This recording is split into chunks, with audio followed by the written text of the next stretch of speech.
Good evening, guys. Hello, hello. Mic check. Welcome to another installment of this Saturday evening live stream. And I have Sia on the panel already. Yes, because I'm co-streaming this. So you might see co-streaming this time, so that will be awesome. Yeah, so you'll see a lot of chatters.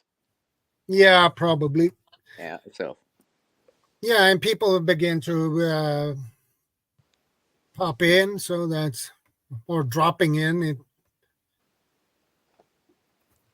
Well, take your pick what you want to, kind of words you want to use for it. We have Liselott Jepson in the house. Good to see you, ma'am. Good afternoon. Or evening, I should say. Yeah, it's evening here, so 6 in the house. I'm pretty sure that'll increase. I'll bring some people. I saw Huga was in 1653, so. Yeah, she was in early. Yeah. And we have PV in the house. Good to see you, brother. PV! Yeah, I'm gonna do like this now. Straight away.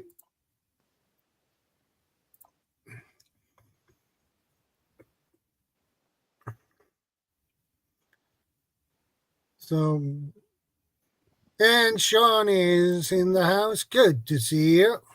Good afternoon, Shawnee. I never get used to these different time zones. How are you guys doing? How are you doing, Shawnee? I hope everything is okay with you. And PV, I hope. And he gave a thumbs up, so. Yep. I'm assuming it's good. Shut up. Yep. What up? Okay, you say you're co-streaming this, so it's coming out on your channel. I'm co-streaming this. Good.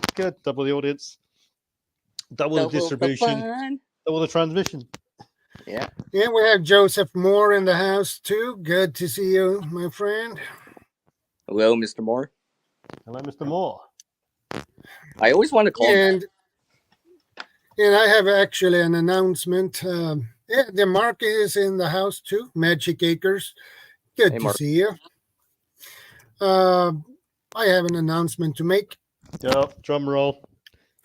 Yep. Actually, next week on Friday, I have to go down to Gothenburg and clean the house out.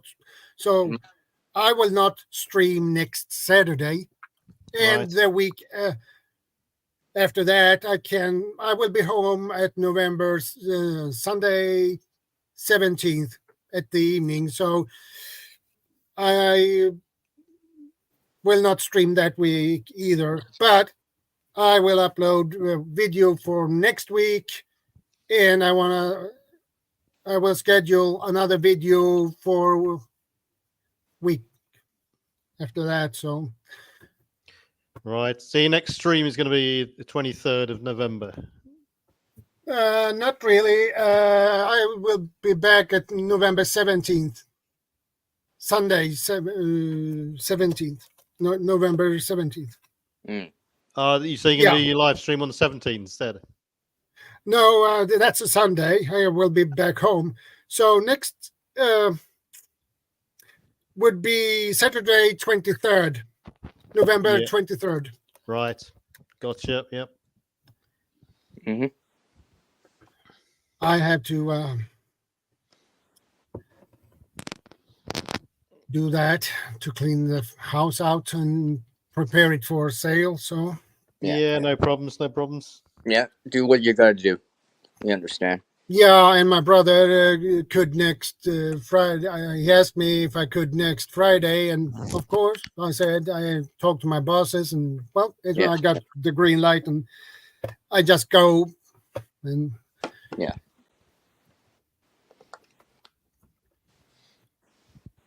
so that will be really fun. Not. Yeah. These things are just so drawn out, and they take a lot of time, don't they?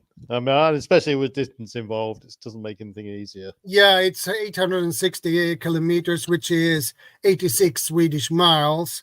So it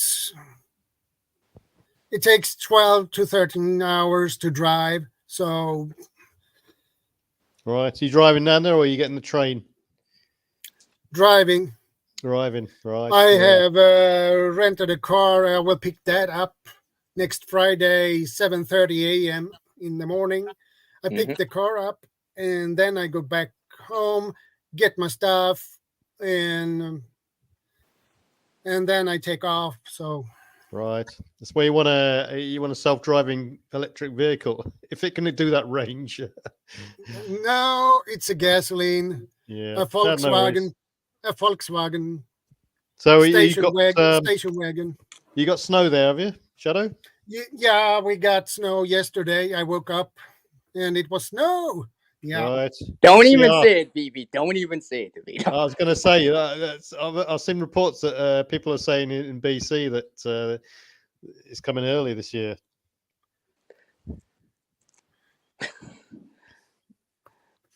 I don't want to talk about that. Right, it's coming no matter what. So you better.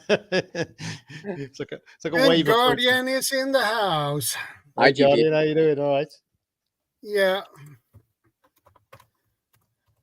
I could just walk outside and show you guys. We're going to see loads of leaves. No, you're not going to see the leaves because it's covered. There you have it, Guardian.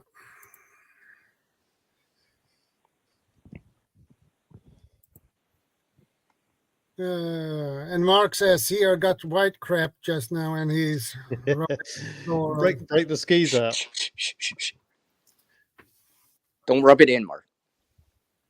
Yeah, we have Mark here. Of course, I'm going to rub it in. That's what I do. Good to see you, Shadow. Yeah, good to see you too. There you go. How's it going, man? We have an interesting topic for today, guys. And thanks to PV, it was his suggestion, by the way. Post-disaster prep for more disasters. Never had that topic before, so that will be pretty interesting. That's a new one to do a rerun on. Wait, what? Yeah, he's thinking about about that one. That's a new rerun. Yeah, it's a rerun. Yeah, I think a lot of people consider they just talk about sort of flash events and this sort of stuff, or SHTF and the collapse of civilization or this sort of thing, and they assume it's going to be the last of it. And once they approach that hurdle and get over that hurdle, that's it. It's all a rebuild and recovery phase. But I'm doing pretty good, Alicia. Even in smaller events like floods, tsunamis, earthquakes, everyone assumes that it's going to recover and get back to normal. But they can have follow-on events as well, and not just the aftershocks or storms that follow. During the recovery of it, right? Because it takes time to recover. So, well, let's say you have a tsunami followed by a storm. But that's not going to be the end of it. For instance, you still got to then consider the crime rate may go up and so on. So all these sorts of things to think about. Mm-hmm. Yeah. Hey, Guardian, you still there? You all right? Yeah, I'm good. Hey, everybody. You actually point out a very good fact, the way that crime rates will absolutely increase, and that's very much true. And then obviously things like floods just knock out power systems as well. So you're sitting with like double disaster scenario type situations on that front. You're definitely sitting with a lot of, post kind of collapse type situations that definitely raise their heads in these scenarios. Yeah, I mean, let's have a look at the floods in Valencia, for instance. They've had a storm surge, which looked like a tsunami coming through the town with little warning. It was some sort of unique event that happens. So the subsequent event, the power's been knocked out. And then you've got, after you've dealt with all this sort of stuff, you then got to consider any sort of follow-on disruptions or events as normal, because you haven't reset yourself back to zero. So, I mean, crime, the grid, they're all sort of complications and extensions of the event. Yeah, especially when it's raining as it did in Spain. It's a huge risk for mudslides too, so that will be not fun either. Yeah. Yeah, I mean, in sort of preparedness management circles, they call the actual event sort of the impact phase. Now, once the impact phase has happened, the main event, if you like, everything subsequent to that is sort of secondary, and you're into a recovery phase, like rebuilding, the cleanup, consolidating what you've got, dealing with crime, looting, etc., etc. But whilst all this is going on, you're still subject to future events, future disasters, as if it were before the impact phase. So, look at going back through history. How long did it take for various other major disasters, natural disasters, to recover back to normality? And sometimes they still haven't recovered. Katrina, Puerto Rico, the tsunami in Japan, and the one in the Far East. You mean Helene? The one in when was it? 2001 or 2004? One or two. Anyway, it makes it irrelevant. But whilst they're still recovering, and it can take up to years after. You still got to consider and prepare for the next event that's coming along, because you could be subject to a major tsunami.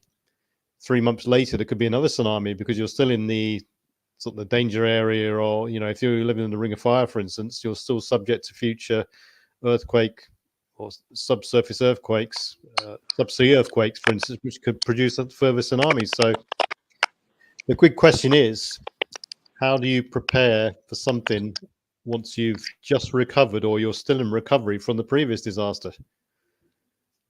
Yeah, So, exactly. Not only that, but we can also look at the ash clouds that can be formed by large explosions. Yeah. And that's definitely something that, more pressing in the current scenario across the world. A lot of people are obviously cautious about that. But even if you look at, like, location-wise, where we're situated here in the Southern Hemisphere, far in South Africa, away from kind of where the hotspots essentially would be for where things would fall. Even over here where we are, the amount and the power that some of these, firecrackers, that's, if you want to put it that way, I don't want to say any, sensitive words. Some of these firecrackers going off, you could definitely see that the lasting impact would absolutely decimate the entire world, not only the areas of obviously impact, and not only for a while either. It does take a while for them to drift and for them to, for the particles to float away and stuff. But a winter which would follow some of that would be quite concerning. Those type of situations where plants don't grow, you don't have the capability to have anything solar generated. It's really quite dark. Metaphor, like, pun intended. Right. Hey, Kaylee and Spring, good to see you, ma'am. You're talking about the radioactive sort of side of it and the subsequent. Yeah, absolutely. That's that's on the tip of everybody's tongue right now. Realistically, that's, if we're into preparedness, we should be realistic about it as well, right? I'm not saying like anything that's too deep into that topic out of respect for it being a live stream, but I will say that it is just concerning. Obviously, we all know, like, logically, and I hope that rational thinking prevails. And people just, take into account the human compassion, and that people don't do anything brash, and that people, just come to terms with one another. Because I'll quickly close about this specifically, is that if we haven't come into contact with anything else in the universe that's close to us, right, and we are like that beaming, glowing light right now in the complete darkness for who knows how far, then wouldn't it be extraordinarily sad if we do kind of jeopardize that, just from, like, ourselves being, greedy and warmongering and stuff. But anyway, that's a bit too deep there. Don't worry, Shadow. I'll put my heels in there and I'll say that, we all know how far that can go, but it absolutely repercussions for certain actions. It's probably the biggest and most serious threat we all face at the moment, I think, purely because of the precariousness of the situation and how accidentally it could all happen, really. And the thing is about that sort of event is, we're literally 72 minutes away from it, from the end in that sort of event. And people want to, it's a good book people should look at if they want to look at sort of the nuclear event or nuclear war. And it's a book by Annie Jacobson. It's called Nuclear War: A Scenario. And it details minute by minute the sequence of events that could happen in any sort of a scenario. Interestingly enough, there's she highlights in that book that in the 1960s, there were a whole team of scientists, and they took turns and various shifts in doing this. They spent 2 weeks at this isolated location, and they war gamed every possible scenario they could think of for a nuclear war, and every scenario ended the same. And that is the scary thing about it. But it's a very good book. And if you no one wants to read the book, go look at podcasts like Diary of a CEO, for instance, and she was on that episode, and she sort of talks through it on that as well. But that's a very good book, yeah. But yeah, I mean, we're literally talking about today, kicking a man when he's down. You just survived a major sort of event, incident, worldwide disaster or localized disaster, which is completely sort of wiped you out, which you've been specifically preparing for. And then all of a sudden another one comes and hits you along with it. So it cannot get much of a worse scenario. So, preparing for that is people have got to consider that. You can't just prepare for the one isolated over the hurdle scenario, the impact phase is gone, we're recovering now, it's all done and dusted. You've got to think ahead to the next step. It could happen again instantly, or wherever you're located, and so on and so on. I would break it down into, say, 3 or 4 steps. I mean, in the army, we had a thing called a contact drill. So after the contact drill, you'd break contact, you get out of the threat zone, and you would consolidate yourself. So you consolidate, you take stock of what you've got, any injuries, ammo count, etc., and then you extract to your new location. So I will translate that onwards into a preparedness scenario, and I would still, you take note of any casualties and so on and so on. You recover, you go through the recovery phase, you start to rebuild and all this sort of stuff. Then you would consolidate and take stock of any resources you've got, just like you would do if you all went over aboard a ship and you're in a life raft. That's the sort of mentality you've got to assume. So you're on a life raft. What do? You take stock of what you've got to play with. You mitigate further injury or further disaster. So if if the walls or your flood defenses have been weakened by the flood or the onslaught of any sort of wave or anything like this, you start to rebuild and bolster that up so you're still protected against further events of protection. And you got to keep yourself update yourself and keep the information streams coming for any future events, because you want to make sure you're tipped off as early as possible. More lead time. So you got more lead time, exactly. Yeah. So when you got lead time, you still got time, right? When you got 0 layer time, like remember in Spain, didn't they have like the warning system didn't work or whatever? That kind of sounds like what happened in Maui or whatever our places, right? Right. This is why you have to prepare. Yeah. So this is why I put a big emphasis on, it's not just about stocking supplies and training. You've got to have an information stream so you get this lead up time beforehand. And it's not, don't rely on one, have multiple information streams so you can if you got a warning on one stream, you can validate on another information stream. People listen here, we're talking about, if you're listening to TV, you could have an emergency alert come through. You could be listening to the radio, talking to other people, etc., etc. But multiple information streams, just like any sort of good, strong intelligence network, you're confirming before you act on anything, really, independently. Yeah, that is what I mean. Intel is really important in a situation like that. You need it because without Intel, you can't do anything. Yeah. If you do something without enough Intel, you can get killed, you can get hurt, you can get really badly injured. You're going in the wrong direction. Or wrong direction. You're going into the storm instead of away from it. Yeah, that would be important. That would be counterproductive to go straight into the storm or anything else, but for that matter. So, I mean, after an event, you're starting to look forward to the next sort of. I wouldn't say look forward to, but you're projecting forward to the next event if it happens. Then you've also got to consider reevaluate your whole plans. If bugging out or evacuation was part of your initial plan, you didn't bug out or evacuate, then you've got to reconsider that again for any future plan. And you've got to then factor in, did the previous event scupper your plans to bug out again? Because roads might have been damaged on the route. Footpaths might have been damaged on the route.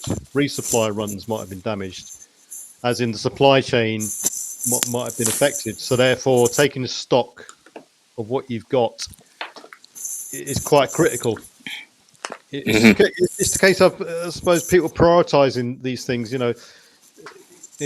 Once you've secured your location and your protection and defenses are okay, natural defenses and physical defenses against intruders and looters, etc., then you've got to, almost reevaluate or almost make up a new plan altogether in case, routes, bug out routes are compromised or resupply routes are compromised. You might have been damaged. So, you've got to consider that sort of thing. It's why knowledge, obviously, is like such an important thing to have, to just build up on your knowledge and skill base. Because that knowledge and skill base is easily transferable if your things do get taken, like when they are looted. Yeah. And like your stuff will never ever have as much value as your life or the life and like safety of the people, not just yourself, but those around you.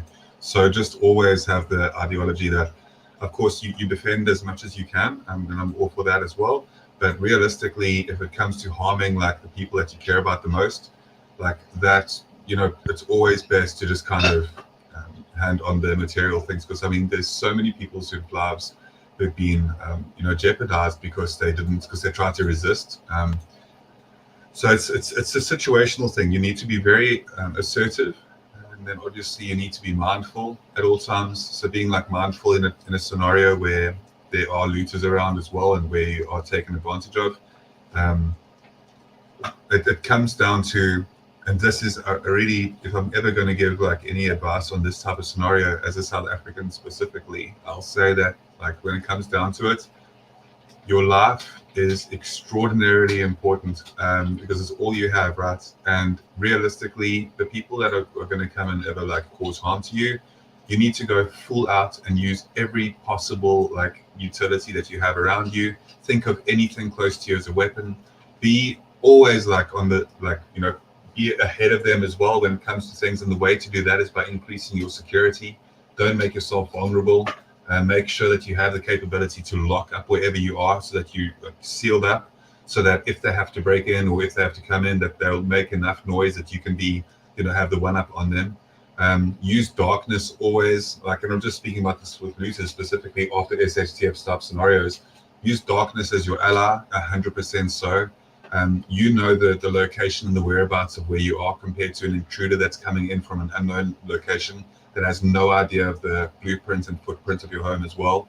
So use those things to your advantage as well, and obviously line of sight. If they are using any sort of firearms, you can always use line of sight as a great advantage. Hey, Shannon, You're good to see you, man. But yeah, most importantly, more than anything else, try and avert the situation before it happens. Exactly. Yeah. Yeah. And Agreed. Alicia has a good question, actually. What if there is a 20 or 30-minute warning for a nuke and your country does not have bomb shelters? Can we get to the basement? Swimming pool. Yeah. Jump in a Well- swimming. That's the only thing I can suggest. Well, it's not all doom and gloom. I mean, a nuclear event is pretty survivable if you're outside the immediate blast zone and thermal damage zone. So Yeah, you know, the if you- heat wave. Heat Yeah. blast. So if you're if you know a nuke has just gone off, you've heard it, you've seen it, you know it's coming, then the basement is a very viable place to shelter. We're talking about surviving the initial blast and the thermal effects. After Radiation. that, you're just talking about shielding, basically shielding yourself from the radiation for a minimum 48 hours. And then it's not a very survivable event in the long term, put it that way. But there are other methods you can do to shield yourself from radiation without getting underground, believe it or not. But yeah, seek shelter immediately, get underground. Shielding is imperative. Look up the shielding tables. There's various thicknesses of shielding. But it's a very grim scenario, and in the long term, nobody survives. Nobody survives nuclear war. It's the same that can be applied for any type of SHTF as well. Staying calm is going to be the most important thing that you can do. So staying calm and being cognizant of your surroundings and just being at ease with the situation, no matter what it is, and realize that we are. I know that this might seem a bit bleak, but you are part of trillions of life forms that are not only in existence right now, but that have come before you and that will come after you. And that should give you some kind of understanding that, the end is kind of inevitable and that type of thing. So at the very least, I'm not trying to be doom and gloom about it, but realistically, we have to be open-minded about these things and realize that if that is Good to see you, brother. so be it. Hey, Doc. I think the key points, flexibility, knowledge is definitely the way ahead.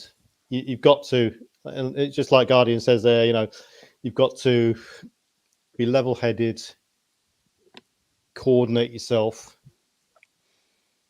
secure your inner circle first, and make a plan and go ahead with that plan forwards. Consider possibilities. You don't spend too long doing it. You can just pick 3 scenarios: left, center, right. Pick the best one. Doesn't matter how ridiculous they are, but make a decision and go with it. Don't dither around. Yeah.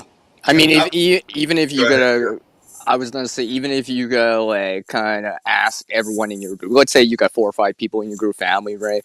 Just ask, be like, and so you're on the same page, right? So that everyone's on the same page towards the goal, common goal type of thing. Where it's just like, okay, let's all decide on this, right? I'm not gonna decide on it. Let's say if you were the dad, right? I'd be like, okay, because you guys matter too. I want your guys' input, right? So let's make the decision together. But we got to do it now, though, right? We only got 5 minutes or whatever the time is, right? And of course, if you haven't already done that in advance, of course, right? If you prepared in advance, you might already have some options available, whatever it is. Or, okay, guys, it's time for Plan B. Okay. Also, I'll quickly put all your minds at ease.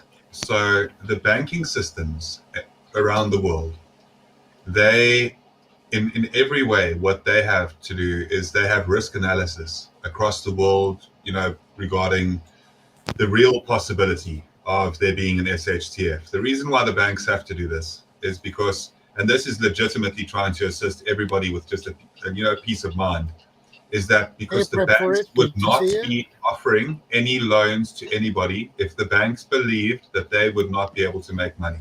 Banks as a whole are entirely crafted for their main purpose. Hello, everybody that's joining.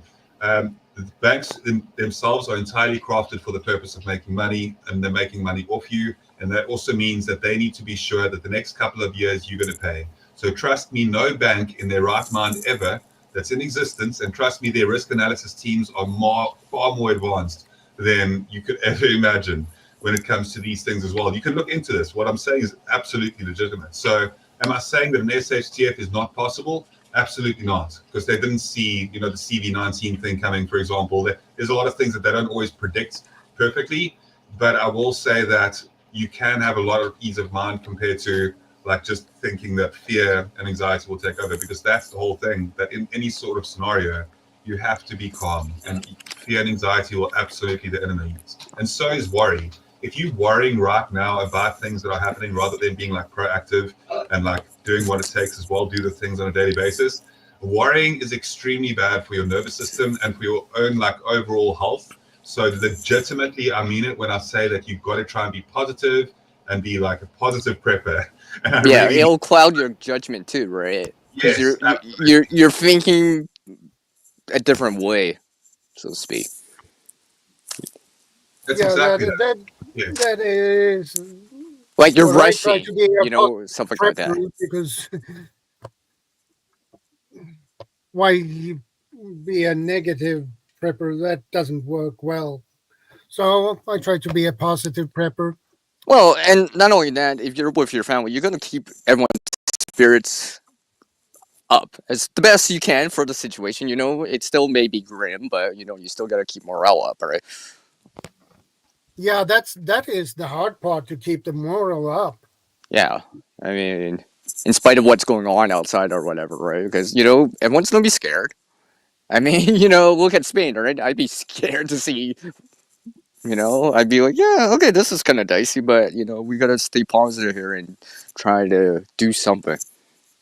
It's a case of priority shifts.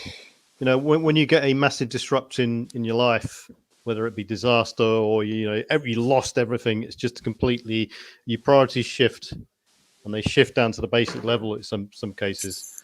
So from life is the number one priority, and it shifts up further: water, food, shelter, security, and so on and so on and so on. So it depends on the scale of a disaster. I mean, if it's a light event, it could be a case of everyone's got everyone should have a set of some sort of checklist, whether it be mental or written down or practiced or whatever, of a pre-disaster checklist. When you get a warning something's going to happen, for instance, what is your actions on? What do you immediately do? Do you go out and top up everything from the stores to bolster up your preps? Do you immediately run to the shelter? Do you bug out, or et cetera, et cetera, et cetera? Likewise, everyone should have a post-disaster set of actions as well, what to do. So you might all be safe, but then what? You sit around waiting for FEMA to come and help you? Do you sit around waiting for you might be waiting for a while. Sorry, did I say that? you might be waiting for the insurance company to sort you out in the longer term. You might be put into emergency shelter, so on and so on. But everyone should have some sort of idea in their heads as to what's going to happen afterwards, after the cleanup phase and slightly longer. Because you've almost reset yourselves back to square one, but without your assets. It's not to say something might happen again. Yeah, go on. Sorry, Shadow, the Guardian. I apologize. I was just going to say you got to be cautious of the blue caps as well. Unfortunately, I've got to give a disclaimer about this. Obviously, the UN peacekeepers have been tremendously helpful in certain countries, absolutely. But at the same time, there've also been some darker sides to it. You guys can do your own research. The darker side of the UN, like the blue caps. and what has actually happened in post-disaster type scenarios, which is what we're speaking about. So just be careful who you trust as well. Sometimes people that come in, like the former people who are there to aid, can absolutely do a lot more damage than they're intended to. There's nothing more corrupt. Well, I worked for the UN for 6 months, and I was deployed as a UN member. And as far as I'm concerned, and what I've seen, and it's just a completely powerless, ridiculous organization which is so full of waste. It's unbelievable. Yeah, we did security for the logistics division in Northern Africa for about 2 or 3 years, well, close to 3 years, and just saw a couple of things on that side as well. Yeah. Where it has established, like, I'll only say one more thing about UN, but where it has established itself in certain locations around the world. For instance, the Green Line in Cyprus, which separates the occupied Cypriot north from the Turkish and the southern side. It has caused an element of stability, but in general, my experience of the UN is not good. And the problem I was thinking about post disaster, if you're and everything, they begin to be cleaned up and things like that. But the problem is, if there will be another disaster that coming on top of that, so you can't basically not relax when you're in a post disaster. You can't. Yeah. You need to be on. Can I ask you, Chef Tech, do you have any input as well? Like, I noticed you've been quiet. I don't want to be rude and not give you an opportunity to talk as well. Oh, you're fine. You're fine. My iPad was acting up, so I just went mute. My dog's been barking. Plus, there's my dog again. I start talking, he starts howling. But no, I do have some stuff, but as soon as I can quell my German Shepherd here.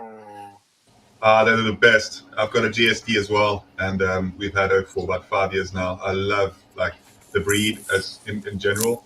I used to be a Staffordshire Terrier fan before that, but GSD now, it's one. They've absolutely won my heart. Just such an intelligent breed as well. Really good. But yeah, absolutely. When you have a chance and when you can, you feel free to chat. I just didn't want to be rude and not give you a chance to join in. Oh no, you're fine. I appreciate that. Hey, Boat. Like I said, I'm just listening through and formulating things, and you do one thing happens, and then you start to recover from it, and then all of a sudden something else happens. You can't plan. You can barely plan for the first thing, let alone a compound event, and then maybe even a compound on top of that. So every time something happens, you got to literally back yourself all the way down to the bottom again and say, okay, I got air. I'm alive. I got water. I got shelter, and then work yourself back up, but not physically, but mentally go, okay, I got air. Yeah, you got to reassess everything once again. Reassess, but from the start. Don't start from the top and be like, okay, do I still have all my preps? It's like, oh, your preps. What are you worried about? Right now, you better have life and health and a little bit of oxygen, and then you can go from there. And my German Shepherd. Okay, I could still breathe. I'm above the water. Yeah. Above that water line. You're good, Chef Tech.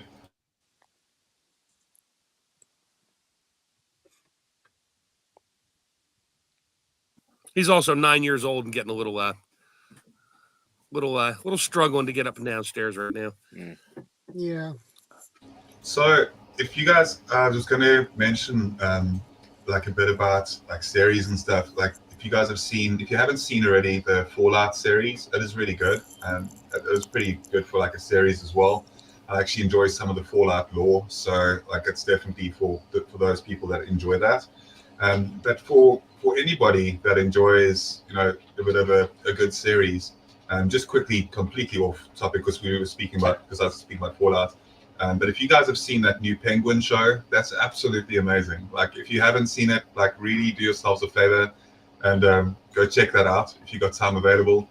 It's setting is directly after the last Batman movie. So it takes place in a darker Gotham scene type style. If you go watch the movie The Batman with what's his name again? Robert Pattinson. But there it is. Okay, not a Twilight fan. Neither am I, but I know his name. No, I should have as well. I usually would. I don't know why. I just had a blind spot there. Hey, But yeah, May. definitely Hey, worth Verna. watching the Hello, thing. Verna. See you, ma'am.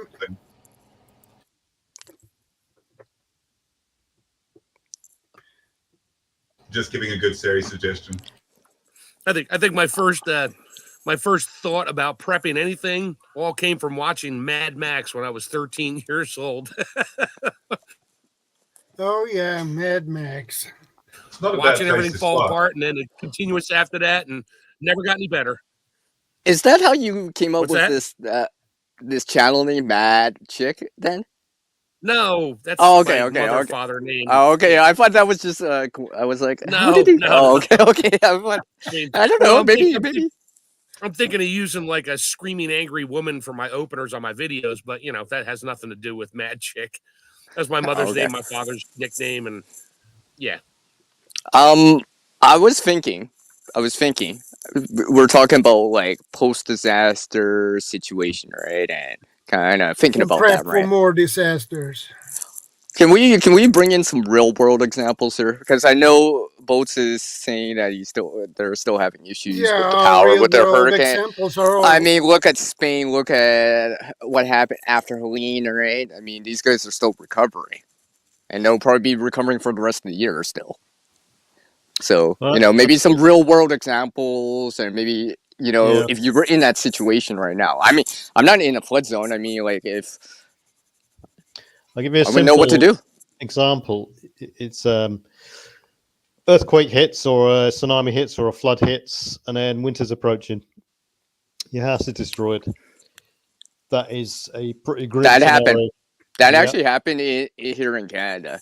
yeah, Out in British Columbia, the floods came in November, and it was starting to cool down to like +4, +3 Celsius. I mean, like it's yeah. starting to cool off, right? That could compound everything, right? If you still didn't have a home or any type of shelter or clothing or whatever, you'd be like, oh, it's getting cold. Now what? It just Exactly. compounds everything. Just I compounds think. everything. Well, I mean, you can look ahead from the start. I mean, in the preparation phase, you could ensure that you if you're living in a zone, an area of the world where you do get warm summers, cold winters, then I would look at getting equipment, gear that is quite modular. You can handle sort of both areas. So get yourself a good generator. Get yourself 2 generators if that's the case. Uh, you know, clothing, your water supply. It sort of eases off if you're getting specific stuff for a specific event. Then I suppose it can be a bit harder. The more varied it can be, the better. Obviously, Diversity, right? Or yeah. diversifying it. Diversity. I mean, Yeah. if you are, a key thing is whatever the event is, if it disrupts the supply chain, then the ability Really, to Peter grow, Gordon, good to see you. the ability to grow and sustain your own food supply would be key. So, if you know that the food supply or the supply chain is starting to go downhill through your information stream and so on and so on, or your visual indications at the store that that's been wiped out as well, then you could start to or enhance what building plot of land you've got to enhance the growing of food Mhm. supply that you've got to make yourself more robust. Yeah. I mean, just to bring an example, right? During 2020, during the great TP heist, right? While everyone was thinking about those, some of the preparedness community was kind of saying, well, there's other options. There's bidet. You can get rakes if you really needed to. There's other options, right? TP wasn't the only option, but people kind of forgot there was other things we used to do before that. Yeah, people got to be creative. Think outside the Yeah. box. What you've got's what you've got in some circumstances, and the more creative you can be, the more flexible you can be, and this can be done through training beforehand, being adaptable. researching what's available, right? Are options available when you don't have the primary, right? Well, it's just like that acronym PACE, right? You have a primary, alternative, contingency, and emergency type of gear or whatever, right? So different options. The ability to Bay has good point here. What type of prepper are you? The stockpiler or the one that only stocks things but stockpile knowledge and skills?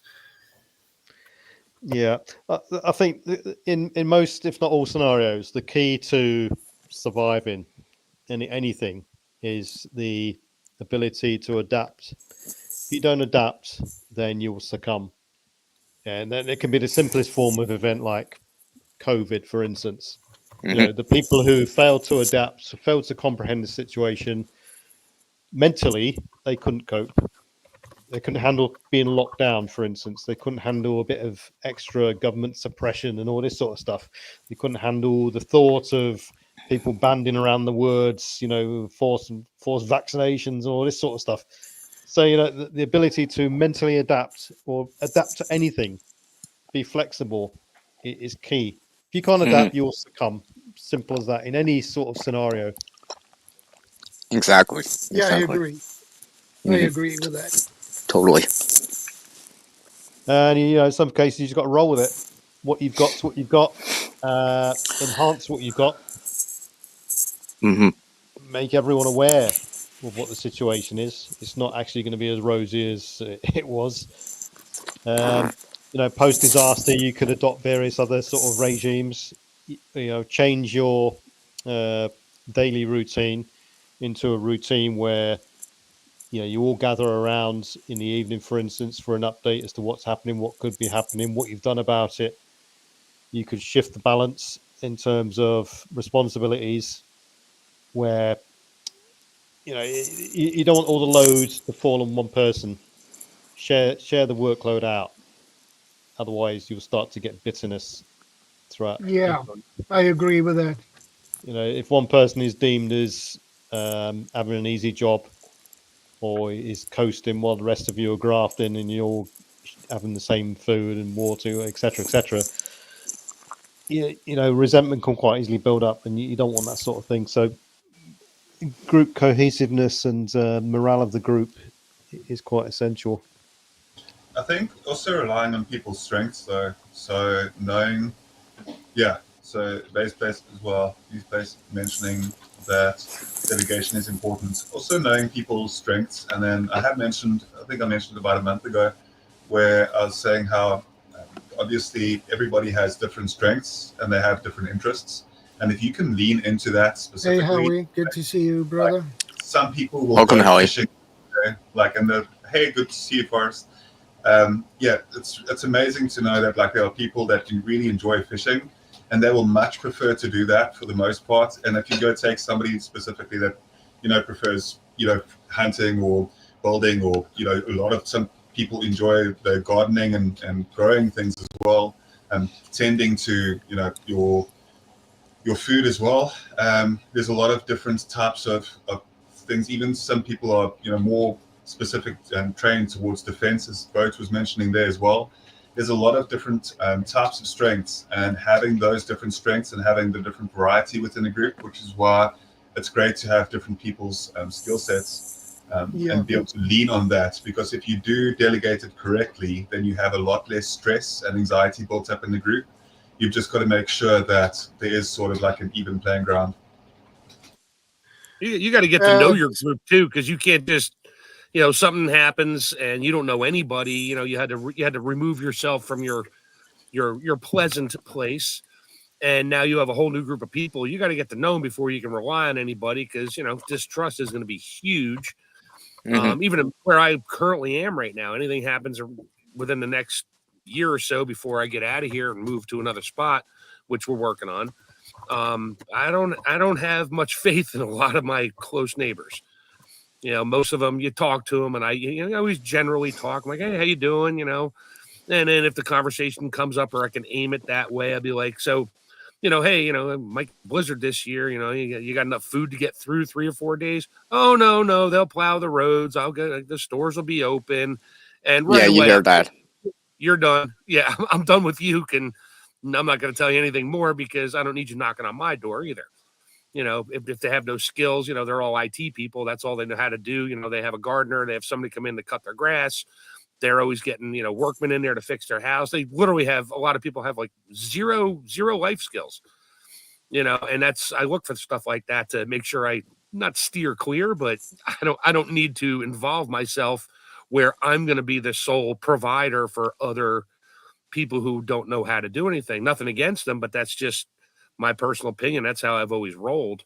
I mean, I have friends in that. Some are close, some aren't that close. And most of them know if something happens, it's coming, you better get your ass over here because we got this, to whatever extent we can, but you're not going to survive well by yourself out there. And I could use your help here. And I got food and I got stuff and whatever we need. And they have the ones, my good friends, they all know that. Other ones that are just friends, some of them know stuff, but they don't live close enough. I'm not even worried about it. They're like, "Oh, I'll just come to your house." It's like, no, you won't. You're not coming. Yeah, here. you always hear that. You always hear that, right? It's just like, "Oh, I'll come over to your place." You always hear that. I've heard that before. No, too. I said two things. First thing, I probably won't even be here because I'm the hell out of here. Well, where are you going? It's like, well, that's none of your business. And number two, if I'm still here and you're coming over knocking on my door, you're not going to get an answer. And if you come in, yeah, there might be an issue. And they don't like to hear that. Oh, that's not very godly. It's like, not preparing for yourself is not very godly either. So go with that. Sorry, I had to rant on that one. Well, you're doing it for your family first, right? Yeah, unfortunately. You need to look after your family first. Yeah, who else is going to look after your family, right? You're not asking them to look after them, right? So you got to do something. My kids don't even live close. One is 3 hours away. The other one's 7 hours away. The other one is 20 minutes away. Her and her husband both know. It's like, yeah, I don't have to tell them. They would just arrive. Just come over. And we got other things we can do from there. But I mean, I always not always think about it. My wife seems to think I dwell on this stuff. I'm like, no, I don't dwell on it. Just I'm ADD. I mean, shit. The thought comes in my head. I process the entire thing in about 2 nanoseconds. I'm done. Move on to something else. I've already got it figured out for that respect. And I move on. So. Yeah, we have. I don't trust my neighbors either. And I heard that many times before that. Well, I come to you and knock on your door, and you help me out. Forget it. I will not help you. I think I need to take care of my family first of all. They are number one priority. You are not. There's two scenarios there. I mean, one, the neighbours aren't on board and they're completely unprepared. That's a nightmare scenario to begin with, in an aftermath. Secondly, if they are prepared and they are on board, that's another nightmare scenario because everyone's suspicious of each other. Everyone's looking at each other's resources, whose resources are going to run out first. And when the resources run out, problems kick off then again. What? Yeah, then what? Exactly, then what? So it casts my mind back to when COVID was on, we was in lockdown. And you think to yourself, if anything happens now, you're on your own. If a fire breaks out, you're potentially on your own. So you've got to then step up to, you relate this to any other disaster, really. You've then got to step up to the plate and think to yourself, right, if a fire kicks out, you've got to be your own fireman. If you get an injury, you've got to be your own medic. If you've got a flood, you've got to deal with the flood yourself. There's no other help. So be prepared to adapt your sort of contingencies and the way you live to respond to those events. So it's also extremely important for us to realize that in real, completely speaking, but in real situations, all right, if you take a look back through the past and you look at the way that people have been able to overcome real SHTF scenarios, and I'm speaking about I know that most of us here, we absolutely love these type of, historical situations where people have survived and overcome transgressions and hardships in survival type situations. And it's almost always repetitive of the fact that people will always lean on each other. And as a community and as a group, you're always capable of relying on the strength of community. And you're able to, and even your neighbors who may not be prepared, because Unfortunately, it is few and far between that people realize in a pragmatic way how important the relevance of self-reliance truly is, right? And who actually live by it and have passion for it, and who want to like just explore nature more and understand more about the fauna and flora in their local region. It's difficult to kind of have the expectations for other people to follow and to be as strong like in that within that as much as we may be. But I can guarantee that the best way that we can possibly get through any type of real large scale scenarios is with a much larger community. And I don't say so in terms of pulling people together in any way other than pulling them together with the understanding that they're all in it for the greater good as well. And that being said, that's even why you've got to be so careful when it comes to having any sort of like a group specific small leadership. You should have a wide and open and large leadership through any community groups as well. And having the skill sets and strengths of so many different various people is definitely where, as like, and I can only speak from my own experience as well, and seeing how scenarios have played themselves out in the last several years as well, where over here locally we've got to see that the only kind of way that we can get through like anything is together. And it might be a naive point of view to some people as well, but I can promise you that if you look back throughout history, and if you look back even throughout like recent history, you'll see that people have had to kind of band together. Even if you want to start a large scale farming operation, you can absolutely do so. You just need to have the mentality and know-how. You can pull enough people together, because I understand it's more mouths to feed, right? But it's also a lot more of a greater defense. You have the capability to overcome any sort of small raiding party that would come to your door. Because if you're faced with 50 to 70 people against a small raiding party of like 5 to 10, I can guarantee you that when they're surrounded, they'll quickly like rethink their actions for like coming to try and attack a smaller group. The larger that you help, the larger and more merit that you have amongst your people, and the more trust as well, as Magic mentioned there.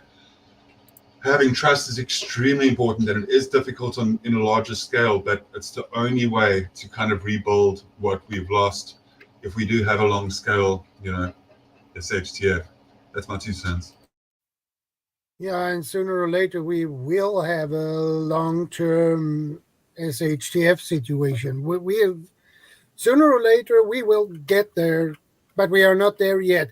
It can happen next year. It can happen in 5-10 years. It might not happen at all as long as in our lifetime, but sooner or later it will happen, and it happens all the time. Yeah, I think. Well, of 5 of us on here right now, I'm the only one in the States. A lot of the followers right now I'm watching, I know most of them from other channels. A lot of them are in the States too. So I just asked Tuck where he's from. I forgot he's in Florida. But yeah, a lot of us over the last 6 months or so have been heavily thinking about a potential situation that might be upcoming here within the next few days, lasting for who knows how long. And that's on a lot of people's minds. My job takes me into lots of restaurants and hotels and stuff. And pretty much everybody, all my customers that I've had for like 5 years now, they all know about where I stand. And every one of them's coming up to me going, what's going to happen? What's going to happen? What's going to happen? I'm like, I don't know, but I'm hoping nothing and everything just plays out fine and we don't have all kinds of issues. But that is like one of the number one things on most people's heads right now in the States and even other countries. I mean, because it'll affect other countries too, to some extent, but not like it'll affect us here at first. And my wife is even freaking out about it. And I don't talk to my kids about it because they're on a different side of the aisle, so to speak. But I'm freaking out. I'm not freaking out. I'm just going, okay, well, right now, what am I doing right this second? Let's see. I'm doing laundry. I got 40 liters of tomatoes in 3 pots on my stove cooking down so I can can them up tomorrow because they're taking up space in my freezer. I got stuff I got a pot roast in a crock pot. My wife's working. I'm off for the weekend. So I do a lot of stuff around the house. But I'm looking around going, okay, what do I need to move around? What do I think I might need to keep and have and be ready for? And really, like, crap, I forget who said it a minute ago, but just keep your mindset. I mean, you can't figure everything out, but when something happens, if you can just be mentally prepared for whatever, and just sit back and think about, okay, I got this. I don't have that, but I really don't need it. I got air, I got my health, I got this. You start with the basics and move your way back up again. And that's right now, that's a huge thing on everybody's mind, which is what's possibly coming up here shortly, regardless of where you stand on anything. Truly, it doesn't matter, my opinion. But I don't, it's not sitting well with me the next few months. So we'll know more here soon, I guess. Not to sound like And a also, dad. it's good to remember that you're a human being and that human beings have been through immense amounts in our past. Yeah. We are extremely adaptable and we conquered every corner of the earth just because of our ingenuity and our desire and our strong will. So if you tap into that as well, into the primitive nature of what it means to be human, you just have to really just use that courage and just move forward into whatever may be ahead of you. Like it's just people, unfortunately, in the modern world, are made to believe that they're just, one of many, and that they're not unique by any way, and that there's nothing special about them. And if you do kind of stand up, like at all, you get quickly told to sit down, no matter who you are. And I think that it's extremely important to realize how good we are at survival just based on our ingenuity alone, and that's literally it. And just be extremely alert at all times. And luck, look, in all of this, we can do what we can. We can prep what we can. Like we can do all of the right things in every way. And if luck isn't on our side, like we're doomed anyway. Like the thing is, it really does come down a lot of it to luck and chance of where you are when things go wrong. The type of things that you encounter on a daily basis are also down to luck. Luck has and nobody speaks about luck in prepping. Like it's weird because there's no such thing as quote unquote luck, if you want to say it that way, right? But think about everything is so down to chance.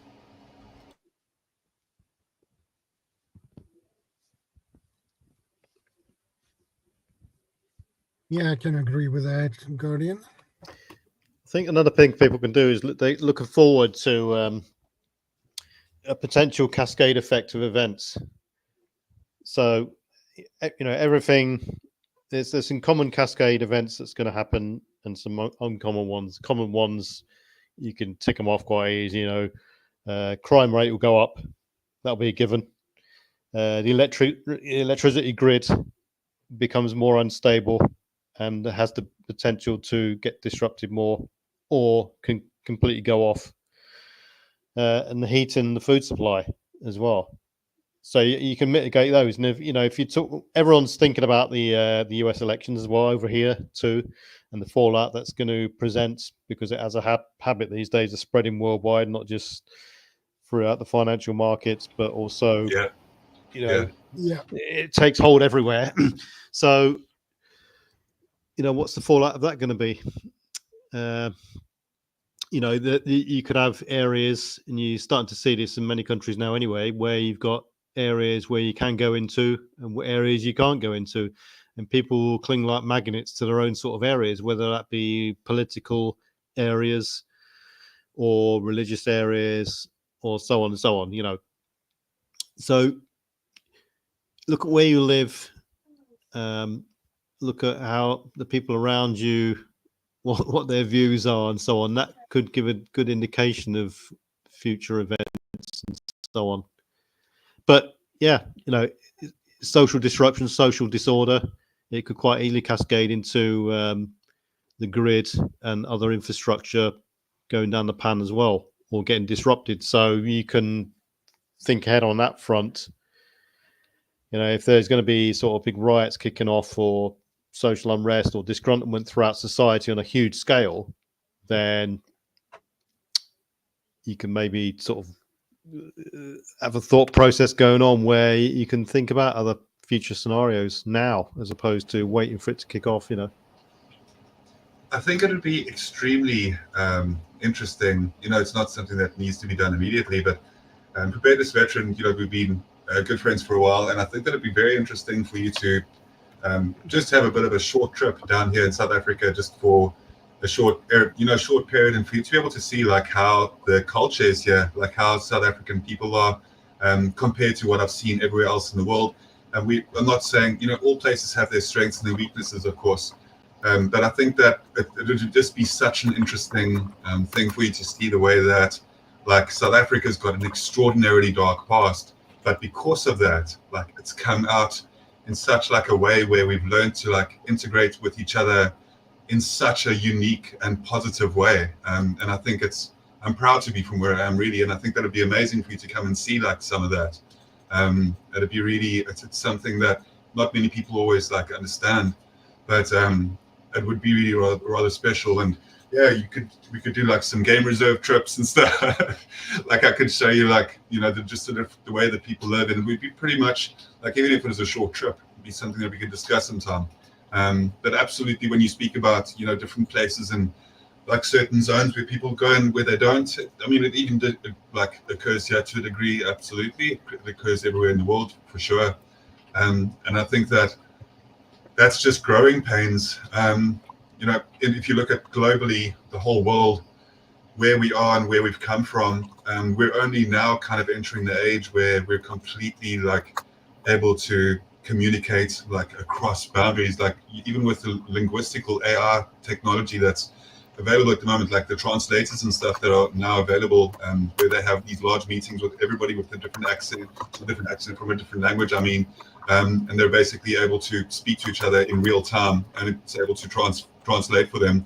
And my point about all of that is that, and to just like get off my soapbox here, is basically saying that for the most part, we look at where humanity has come from in the last centuries or so, and where we are now, and it's absolutely like incredible to see the advancement and how far we've come in terms of like us being able to live as a united species. And I think that like the sooner that we can do that, if I was an alien flying over Earth and I looked at the way that human beings are towards one another, it'd like freak me out completely, and I wouldn't want to even get involved, because I mean, if they can't even get along with each other, their own species, like how would they like interact with me, who's like an outside of interplanetary like being, And I know that it sounds really tinfoil hatty when I speak about aliens, but like if you think about that perspective, it's just like so weird that like we do have these like strong tendencies to like, isolate ourselves from one another, where if we looked at things in the bigger picture, I think we could advance ourselves much, much better if we decided to respect others. And when I mean respect others, I mean people coming from another place into a new place should also respect that new place. You hear what I'm saying? Like, absolutely. But I think that just having respect for humankind, for one another, is the most strongest thing that we can do. Yeah, a lot of that seems to be an issue over here in the States. I mean, we got stuff going on here, and you all know about it. I'm not going to talk about it because I don't want to ding his channel here. But there's just, there's a lot of no respect for this country by people coming in here that never lived here before. And that's its own problem. And that's another issue. And my biggest thought right now lately has been, well, if something should happen to let's just say not the whole financial system, but some kind of a financing that's going to a certain huge group of people, if that gets shut off, all bets are off. I mean, it'll be instant mayhem. And that's my biggest fear, because I've heard rumblings of stuff like that from people I know. And I kind of live on the East Coast here, so I'm close to a certain area.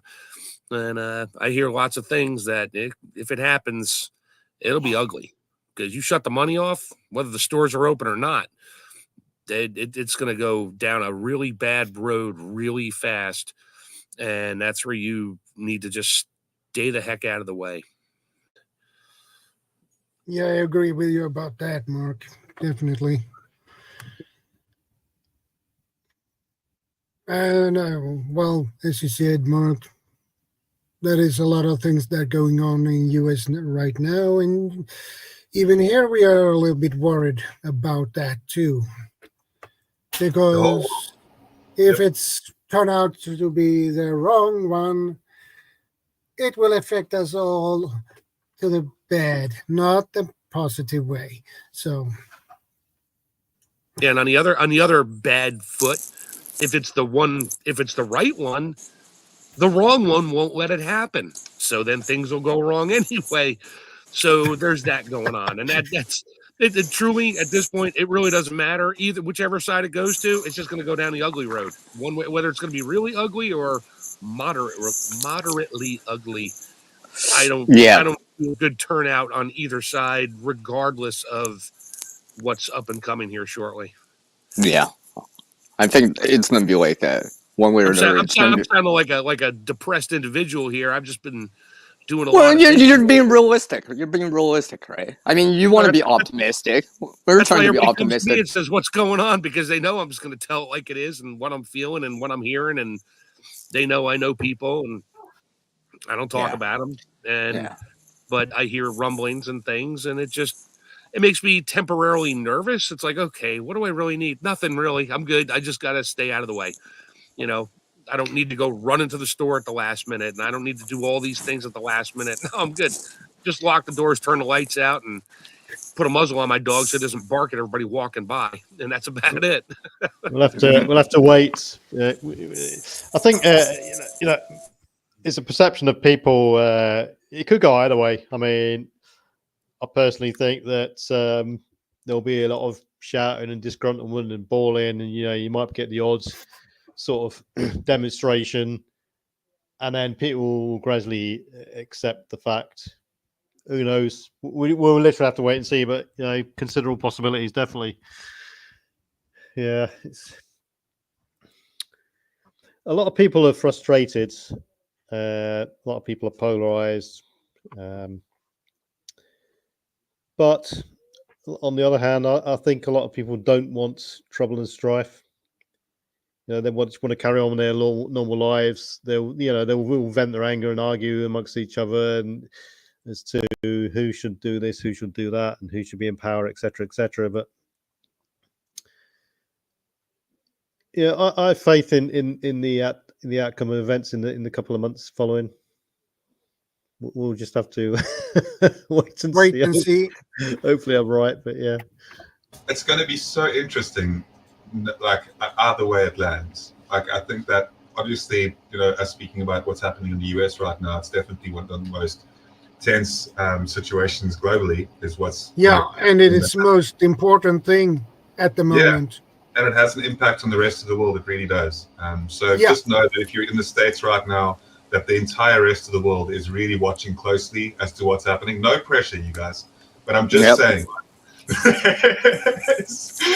Even Canada up there is like, hey guys, just chill, all right? Just play cool. Well, remember, GP, we might be here in Canada doing it like soon or next year too. So yes, we'll see we'll see what happens. All right. But for the most part, like I know what the situation over there in Canada is as well at the moment. It's like actually pretty tense in its own rights. But I just think, it's politics, so it's always going to have a little bit of like a heated element to it. I just really hope that like the world moves forward gradually and peacefully, and people make the right decisions, and people that are in power really do make the right decisions for the average man. Yeah. But I think that irrespective of what happens, look, it's on a timer right now. No matter what we say about the chance of some sort of a SHTF maybe happening, those things, everything about that. Like, so obviously the solar flares that are occurring as well. Preparedness Veteran and I had an excellent stream where I really enjoyed having a live stream with them where we spoke about, a lot of the different solar flares and the possibility of that occurring, similar to the Carrington events that we all know and those type of things. But if you look at what's happening at the moment, it really is inevitable for there to be a major good to see you, brother. On the horizon when it comes to technology. Technology on the technology front, no matter what we do, it's impossible for us to stop this train right now that's heading off the rails soon enough, because technology, as soon as people can make bots that create bots that spam YouTube, not even YouTube, but Google, YouTube, the internet, it can bring the internet to its knees. And like the more that people have the possibility of doing that, like people can think that that's not possible, right? But like I can guarantee you that like as technology expands and as more people are privy and have more access to this technology that can be extremely devastating, there's nothing that can stop it. The next Alexander the Great could be a 16-year-old living in his basement with just the knowledge of understanding how AI works. I warn you guys about this. This is legitimately the age that we're in. So irrespective of any sort of chance type SHTF scenarios, it's that is absolutely very concerning. Well, war is of course as well, but like, yeah, technology is going to get crazy soon. I agree with you about that, Guardian. AI that is still young, but that technology has gone forward pretty quick, so it's getting better and better. So not long. That not is long dangerous. Before, yep, it'll be better than us before long. And I hate to say that, and maybe it's a very thing that people might not want to hear, but it'll be better than us, and it already is better than us in so many different ways. But it could be better than us even more terrifying ways pretty soon too. Welcome there.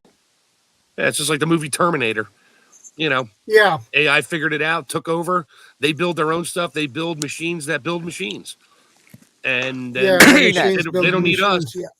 yeah. You can guarantee someone somewhere, some country, in most countries, they'll be working like a train, racing to be the first person, first country, first establishment to create truly artificial super intelligence. Yeah, Yes. self-aware AI. AGI, yeah.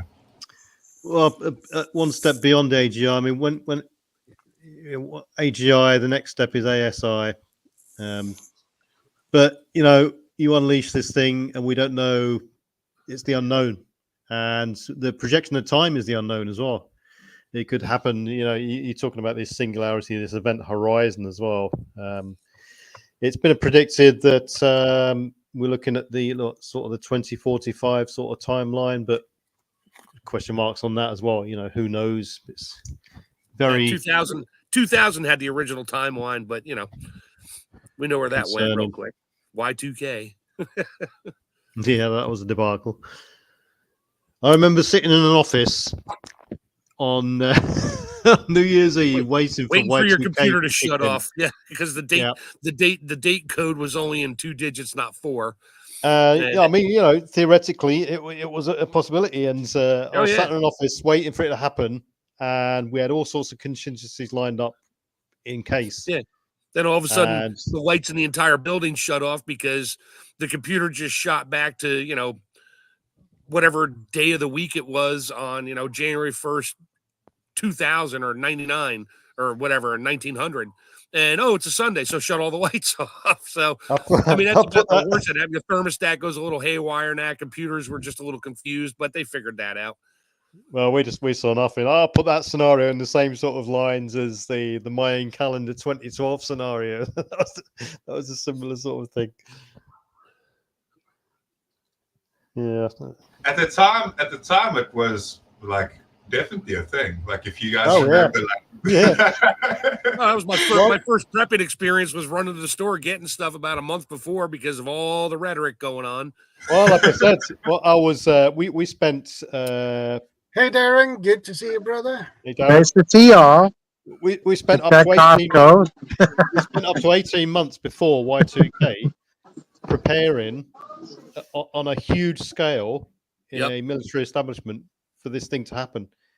And hiding in my bunker. As it started to get closer and closer and closer, 3-month point, 2-month point, 1-month point, there were so many contingencies in place that it was unbelievable. It's ridiculous.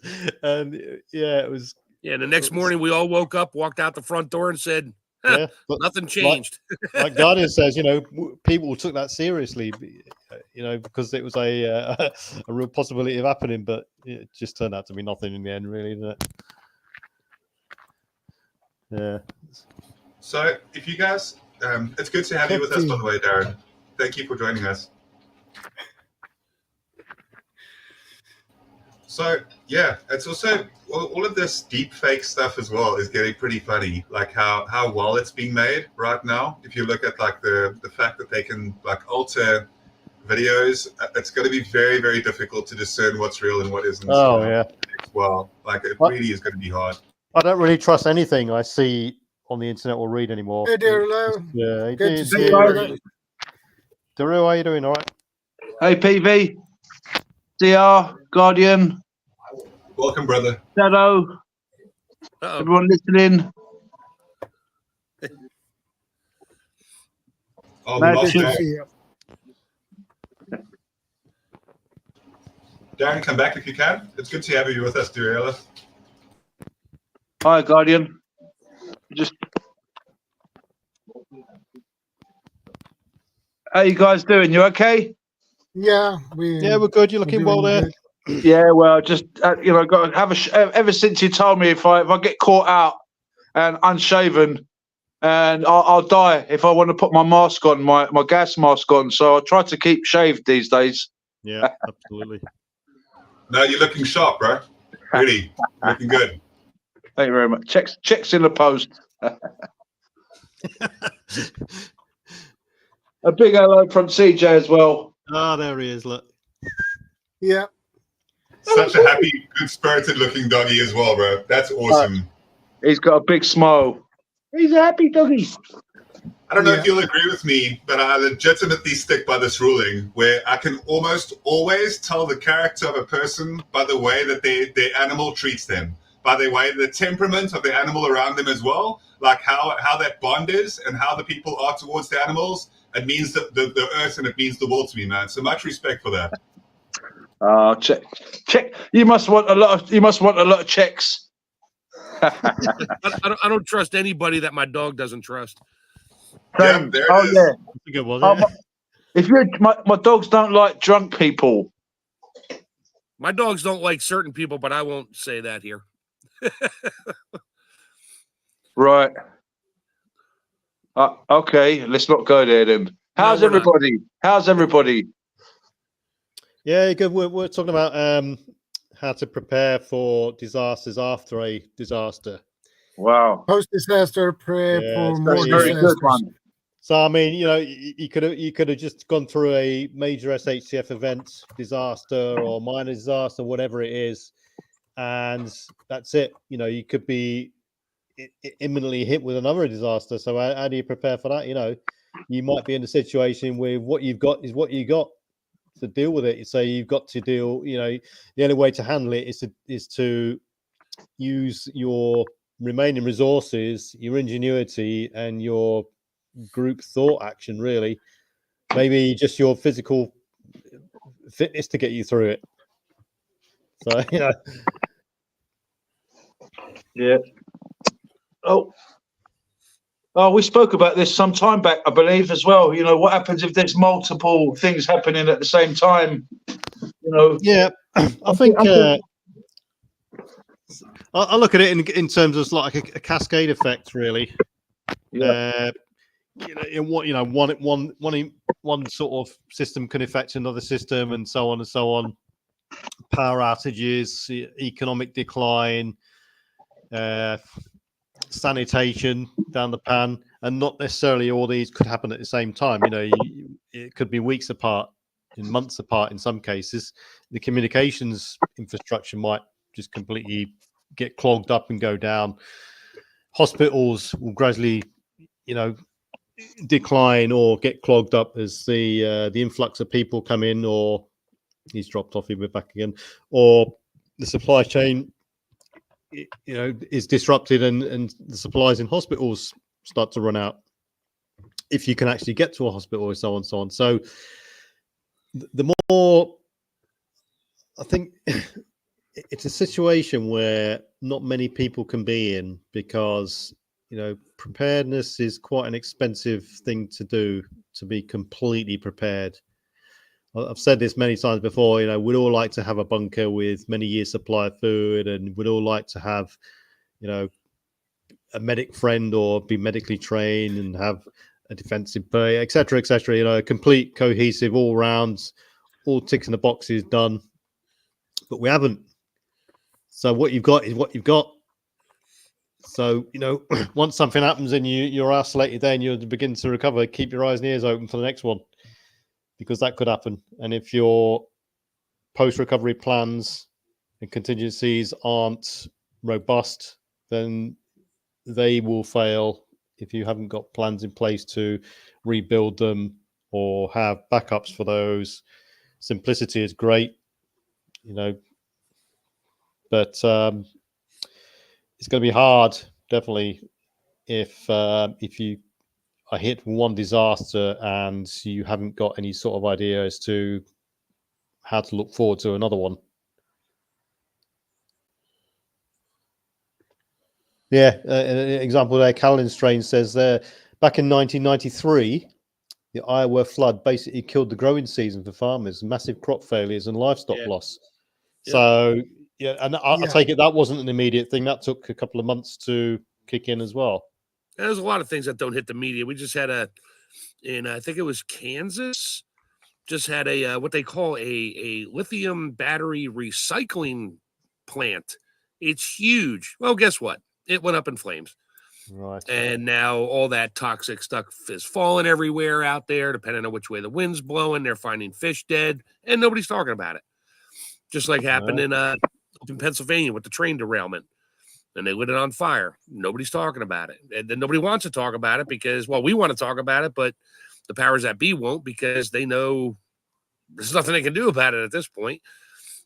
So, and you can imagine, can you imagine a scenario where, you know, you've just been hit by a tornado, for instance, and you're trying to recover, pick up the pieces from that, and then you get, you know, a flood or a hurricane comes up, and then you're trying to recover from that, and, you know, earthquake imminent and so on, and then you're hit by a plague or some viral outbreak. It's just, and your relatives come and visit you as well at the same time. Oh, the in-laws. Hey, do you mind if we pop up for about a month? Yeah. Or two, or forever. Oh, you got a lot of preps here. You guys are organised, eh? Oh. Darren Dobson indicates something quite key in one of his comments just there. He says, if I run out of Band-Aids, I have duct tape. Duct tape. So, you know, I got crazy glue. I'm good. I'm not saying use duct tape instead of Band-Aids, but what that statement indicates is multi-use items, and not only have multi-use items, but have the ability to think about how to use things alternately. And so, like a previous channel, Hoople's Cat's channel. He always states that you know, in SHTF there's no such use as a single-use item. Everything has its use, and it continues to have its use, because if you throw it away, what's going to happen to it? You know, that's it gone. You can reuse it for something. Multi-purpose use. Multi-purpose items. Is that like the Mother Teresa needle? What's that one? Well, apparently she used to just wash the needles under the sink and reuse them. Right. I mean, I've spoken to people. I spoke to an 86-year-old guy a couple of years ago, and he was saying when they were in the Far East in the army, when they would get vaccinated, they used to use the same needle. And it was a case of one comes along, bang, next one, jab him, next one, jab him. The same needle. There wasn't no, you know. So. We share everything here. I'm not saying it's a good practice, but what I'm saying is, you know, multi-use items are the way ahead if you are preparing. I'd rather have a multi-use item which is good for 2 or 3 uses. I'd be wary of having an item which isn't completely up to the task for one use, but it could be used for many uses. You know, a good solid multi-use item for various purposes. It's got to be because it's flexible then and adaptable. Also, learning Be right back. no problem, Dorilla.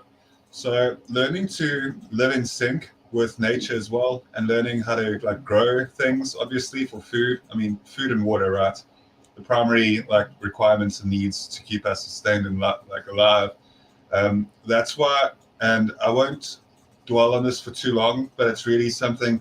I always have like these passion projects, that kind of things that I'm busy with, and right now it's definitely the food forest that I'm busy working on. And it's just so amazing to like learn how to grow these trees, like just how they how they work together, and how you need to like sometimes like twin planting. Like there's a lot of obviously making sure that they can pollinate with one another, that you have like two of the certain types of trees as well, and just the length of time, and how to do grafting with some of the fruit trees. Because if you want to make food and be realistic about it, it's one of the best ways. And I can't tell you guys how much fun it is to just like get a couple of fruit trees in your garden and just like start doing so. And I'd love to like advocate that to other people where it's possible. I know not everybody can, but even if they've got a small little balcony and that's all they have, like it's amazing what you can grow just on a little balcony. If you're in like a apartment building or something like that, or if you're in like a townhouse or block of flats, anything like that. There's always an alternative in a way to there's indoor plants that you can grow. You can do terrariums. There's amazing things that you can do. But my point is just to like live in sync with nature as much as you possibly can. Like, and you'll find it much easier to survive. Well said. I agree with that, Guardian. Yeah. Definitely. The Bible says those who destroy nature will be destroyed by nature. That's incredible. I never knew that the Bible said that. That's amazing. I love it does. that. If you look after the land, everybody knows who works on the land. If you look after the land will look after you. If at the moment the land is very depressed, the world is very depressed because mankind is not looking after. Well, not all mankind, but it's very difficult for some people. They want to work on the land. I mean, we look at just happened with South Carolina. Milton and Helena, was it Helena that hit South Carolina? Yep. Yes. Yeah. I think in order to make yourself more robust and more flexible, it'd be a good idea. If you got, you can extend this from your family up to a group and so on. Is when you are training, you make sure that there's an element of cross training that goes on as well. So not everyone is just, you haven't got one person who's dedicated to being a medic. You haven't got one person who's dedicated to being the grower. You haven't got one person who's the communication, the radio man. Everybody interacts and like a trainer scenario. So everyone cross trains and everyone has the ability to step in for someone or help them out in their sort of area of expertise. Yeah, it's a good one. It's like everybody doing their bit. It's like watch. Your watch, your time. I'm going to go to sleep. Now you're going to sit up and watch.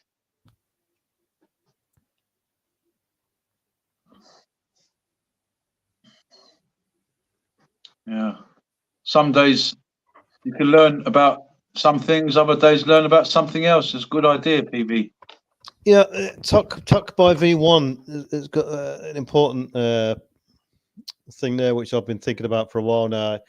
It says, this is why some say the natural progression of a prepper is to be a homesteader or to homestead. I mean, in many respects, that's true because, in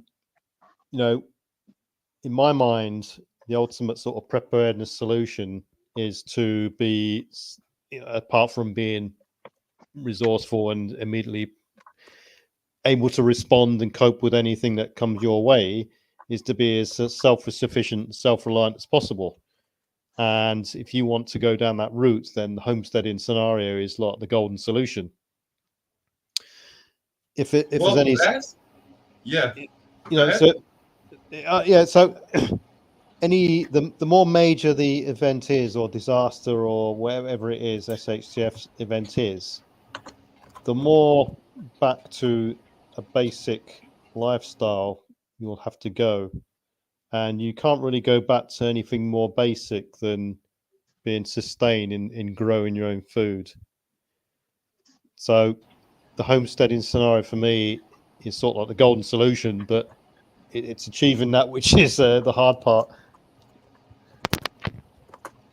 Yeah, I think when you if you prepare as well for, you get your bug out bag sorted out, your little EDCs, you make sure that that's sorted out correctly, and your inch kits as well, your I'm never coming home kit if you can. Different types of disasters as well will usually generalize around the same type of gear set. But once you've got that completely down to a T, and you've experimented with it a lot, you've done field work, you've gone hiking, camping, you've used it, multiple times as well, and you're really comfortable with it, and you've really obtained the gear that fits you and your family the best, it is that natural progression to then be like, okay, so I have the capability to be completely mobile if I really needed to, but you can look at other scenarios such as the CV19 where you're basically in quarantine, and if you're in a situation like that and you're homebound and you're able to grow stuff, even if it's small amounts of stuff at home, that's why I think Caitlin was saying that about being able to grow off of her apartment as well, north-facing apartment, just a little bit of space that the person's got there. Any little bit that you can do that you wouldn't have to. And then there are ways to absolutely bring growing inside as well. You can look at, and you don't need to use it for, the more modern recreational use that people use it for as well with indoor growing, but you can indoor grow a lot of vegetables as well, microgreens as well. If you look at microgreens and how to grow them, you can absolutely do that in an apartment scale and essentially grow yourself a large amount of food in a very small space using solar power as well. It's amazing what you can do with certain technologies regarding that. Yeah, I agree with that. Another aspect of preparing or bolstering yourself up for further disasters, I mean, many people may not agree with this, just throwing this out there, is if you are a sort of a medic or a doctor, or you've got a ham radio station and it's still up and running and so on, you could provide your services for other people. So you could, for instance, become the street doctor, where everyone just turns up at your door, gets treated by you, and so on and so on. I'm specifically talking about a shorter term disaster, really, where there's no immediate medical facilities, for instance, because at some point, something's going to come back. Law and order will come back, infrastructure will come back, society will rebuild itself, and there's very few sort of scenarios which are really survivable, in which we're into the sort of end of everything, the collapse of everything, the end of all infrastructure, all cohesive society, and so on and so on. So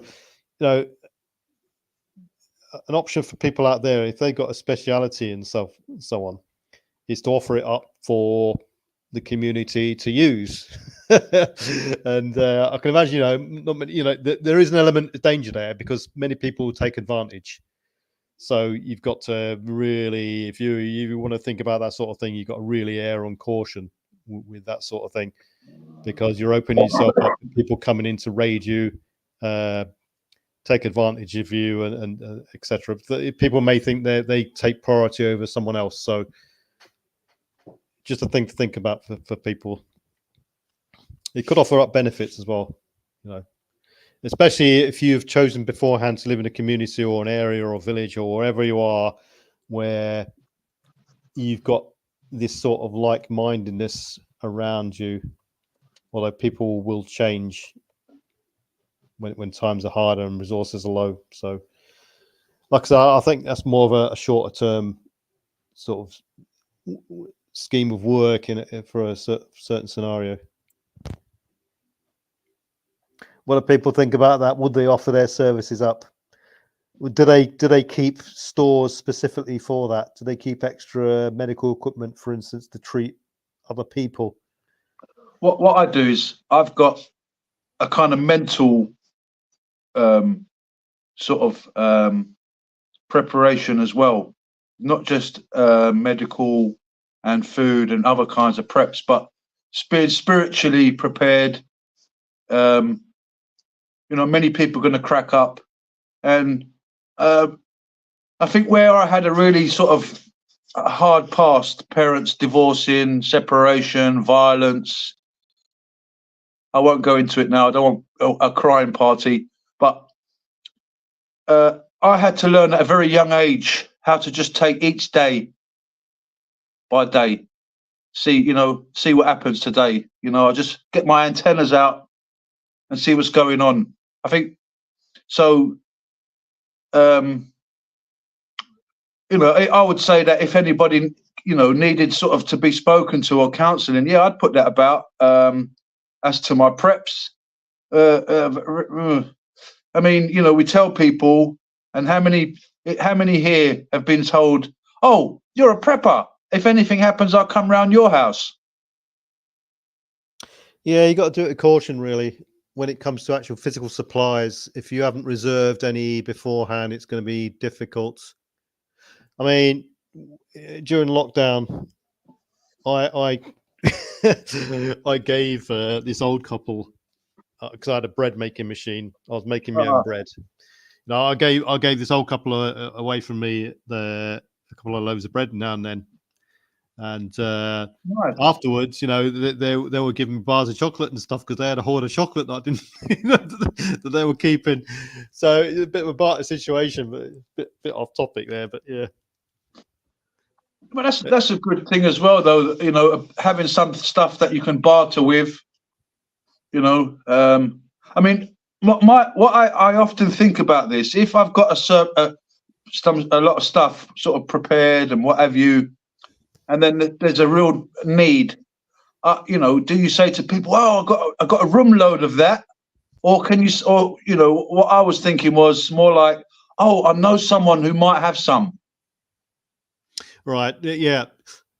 For instance, if you are, if you've been hit by a hurricane, for instance, and most of the roads are blocked, and you haven't got a chainsaw to sort of help clear the way, or you haven't got some sort of farm machinery to pull trees out of the way, and so on and so on, or delimb trees, etc., but your neighbour has, you'd wish you'd have got a bit more friendly with him beforehand and got on the same page and so on, or you could swap and trade skills and so on. Especially if clearing that one road, for instance, and you're the only two people available to do it, means that the supply route into you and out of the other end onwards is cleared. Then it will mitigate further sort of events and disasters. Open it up. So, speak about things that you can barter as well. And I was speaking about just, being able to grow different types of trees. And at the moment, I've got 2 coffee trees. And I actually look forward to being able to see how much coffee I can produce. And right. that can actually be like barter hunting, yeah. You got to be interested. Everybody's now. eyes lit up when you said coffee, yeah. Yeah, the thing is, not just coffee, tobacco plants as well is something that I'd like to get at some point, just for the purpose of having that. Very interesting to see what you can do with that. And then chili plants, growing little chilies, because I've got a whole bunch. I just wanted to quickly on the last thing, I've shown a little shorts of the apple tree. I've recently got a little second one as well. So it's just really nice there's a whole bunch of variety. I've got lychees, banana, pecan nut, macadamian. I got peach, apricot, plum. I got a whole bunch of 2 strong grapevines growing, mangoes. I found out all the different citrus, orange, orange. I got nachi and then lemons, all growing in a pretty you'd be surprised how much you can grow in a relatively smallish space as well. And I'm just so addicted to it right now because I've even got an olive tree. like I remember all that stuff offhand because I brought it home from the DIY store on my motorcycle. Like sometimes I'd be riding back and I've got these 2 large plants on either side of the bike, and like a top bag riding back, like on the highway, try to keep it like at a steady pace, but like and then getting back and then like they obviously get a bit of shock. So like I've had to treat them with that. Try not to crash.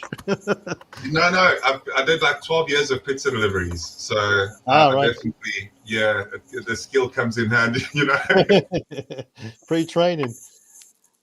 Yes, Well, tobacco plants, good for internal parasites.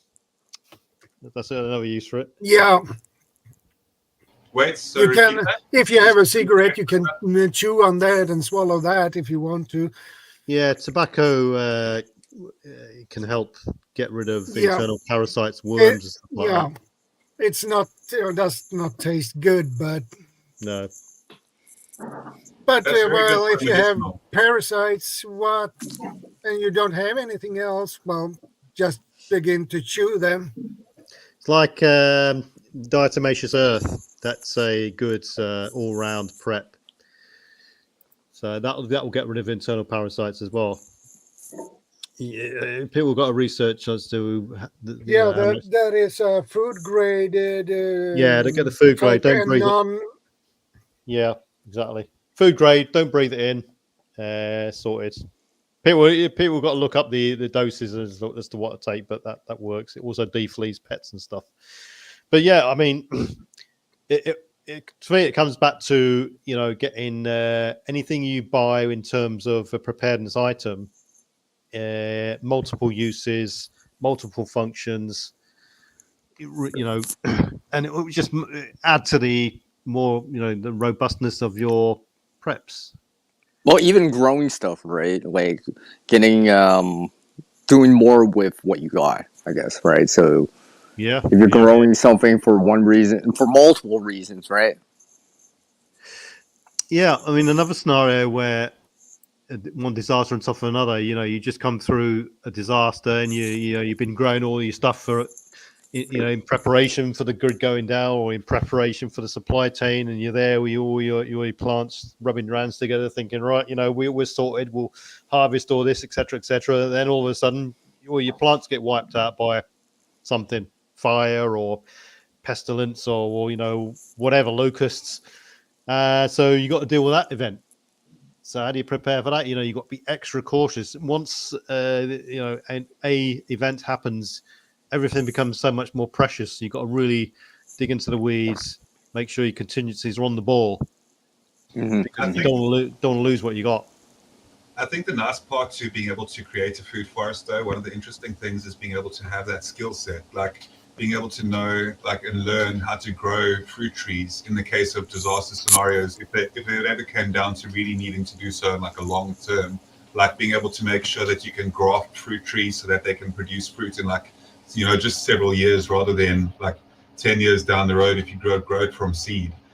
Just being able to like have that skill set, I think, is really good. But you're absolutely right. What happens if you grow all of this and you have a food forest at your location and you're just forced to move? That's why like the food forest is obviously, in doing so, having like a bit of a homestead mentality out there in the middle of nowhere is fantastic. Like if you can have a bug out location and then grow the same, like a copy of all the fruit trees that you're growing. I'm not doing so at the moment. It would be amazing to do so, but to actually like grow these fruit trees like at bug out location would be really, really useful.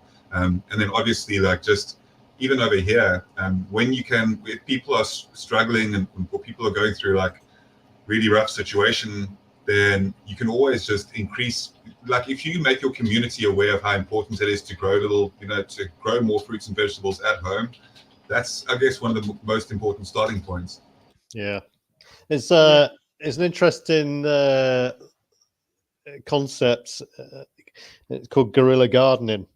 And what it is, yes, I'm well aware. I love it. Yeah. If anyone doesn't know guerrilla gardening, it's I just know it from this one guy who's got a website about it, and he started off going around covertly sowing seeds and planting fruit trees and stuff like this. Yeah, it's a food forest permaculture does that. Howie, he does that up where he is up in right.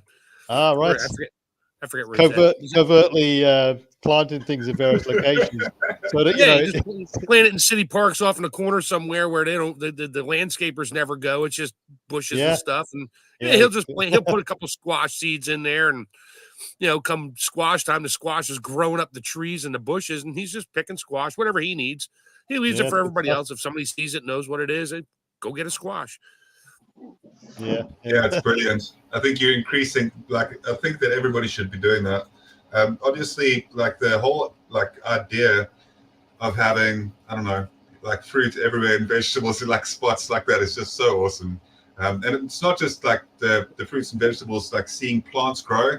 I don't know why, but there's always a very warming and wholesome feeling to seeing a plant grow and just taking care of it and watching it and nurturing it and seeing it develop over time and new leaves and the buds come in and seeing it flower and all of the parts to it. It's just, there's actually, I may have mentioned this recently, but there's legitimate science behind putting your hands in dirt and soil, how good it is on the dopamine level. It actually is good for you in terms of your happiness. It legitimately makes you a happier person if you dig your hands in soil. So I feel great every time I do that. I planted all my tomatoes by hand. I didn't till it up. I just took my hands. I started with a shovel. I'm like, this is a pain in the butt. I just got on my knees and stuck my hands in there and pulled out whatever I needed, moved the worms off to one side, and planted 50 tomato plants. And I didn't have any diseases on my tomatoes, and I don't spray or anything. I had some blossom rot, but that was because of my oops on the watering in the beginning. After that, I couldn't keep up with it. I got 900 pounds of tomatoes out of my 50 plants. It was frightening. So that's a lot of tomatoes. Yeah, it is. It is a bunch, Shadow. I think one of the best things that you can do towards pests as well, pest and disease, obviously having different you can obviously, when you grow a certain type of fruit tree, if you have different species of it, it absolutely helps and counters towards it as well. In the Irish potato famine, if they did that, they would have actually been able to circumvent that problem where a lot of their potatoes started to go bad. Because if they had kind of just diversified the potatoes and had different types of strains growing, it would have been able to counter it. So one of the best ways, obviously, that you can kind of counter pests and disease and that type of thing that's affecting any sort of plants and vegetables that you're growing, fruits as well, is just to have those different strains. And then not only that, but if you've got enough water in your plants, essentially there won't be the target of that many pests. I'm saying legitimately keeping them watered enough sufficiently. They're so watery and full of water that when the pests chunk down on them, it's just water. I know it sounds strange, but legitimately making sure that they're extremely healthy and in good health will mean that the pests kind of leave them alone. Because a lot of the time, most pests will legitimately go for your decaying and dying leaves and that. So yeah, and obviously one more thing, making sure that whenever you get any crop, that you remove it off the property if it's just laying on the ground, that you never leave it laying and kind of gathering any pests over time too. So it's important. I had this thought once. Well, I have many thoughts, but I had a thought about potatoes and just going to different places and putting potatoes under the ground and just forgetting about it. And if you come back sometime later, there should be loads of potatoes. But I'm not no gardening expert, but yeah, a bit of guerrilla gardening. Yeah. Guerrilla gardening, I like that. Yeah. If your soil is healthy and your plants are healthy, you won't get pests. You just don't. Pests bacteria or the V words come after humans when you're not healthy. I mean, the worse shape you're in, the more likely you're going to get something because your immunity is down. Same with plants. There's no difference, really. If the immunity on the plant is not doing well, the bugs are going to love it. And they're just going to go after it. But and I've watched and read a lot of stuff on it, the healthier it is and the better your soil is, the better off you're going to be. And you won't need to, I won't spray anything. If I have a blight or something that hits and I know it's because of something, I'll rip them all out and burn them and then start something else. I'm not going to play games with chemicals in my soil or anything like that. The best thing my soil gets is all my mulch from, my vegetables and stuff. And then I burn, all my yard waste and that, all the logs and wood and stuff, just the good stuff. I burn that, and all the ash gets thrown on there in the fall. That's it. And then some chopped up leaves off the trees in the late fall to keep my garlic from freezing over, and it all pops up in the spring. So healthy soil, healthy plants. You don't worry about bugs. It's all these farms that spray everything. They're constantly spraying over and over again because they've depleted the soil. The plants are not healthy. And now they have bugs. So now they got to spray the bugs. And we're eating that crap. Yeah, so true. Yeah. Going to the supermarket, you don't know what to get. I don't get anything at the supermarket anymore. I give up. Well, yeah. Well, I live in London, so I've got no other, choice. But I do try to get as much organic stuff as possible, and I stay away from things like pastries now, any sort of unhealthy stuff. I suppose every now and then it's okay to have a little bit of junk food, maybe once every 3 months. But yeah, if you do some guerrilla gardening, then find some good soil, like our brother just said. Yeah, good idea. Welcome, Raven Kate. I'll give an example of to prepare for multiple disasters and sort of different events. Is in the army we used to have we used to mitigate against many things, and see what Daryl's holding up there. No such thing as prepping mince pies. So we used to have a thing called an actions on scenario, and what you do is in the build up planning phase, in the orders phase, and you could relate this to preparedness. In the preparedness, in the prepping phase, which we're all in now, you are thinking and considering of all the possibilities that could go wrong, might go wrong, will go wrong, and you decide how now you're going to prepare for those on multiple levels. And so we used to have things called actions on. So as part of the briefing system, you'd go through what your mission is, how you're going to execute it, et cetera, et cetera. Then you get to the actions on breakdown, actions on contact, actions on lost, actions on no comms, lost comms, et cetera, et cetera. And on one particular exercise, we're in the middle of the desert, and not only did we have a contact, so with the enemy. The enemy is an exercise, so it's not a real enemy. So that was the first disaster, if you like. The second one after that was breakdown. So a compounding mission, if you like. So the vehicle broke down. How do you deal with that? So you got to rely then on your ingenuity, your training, what equipment you've got.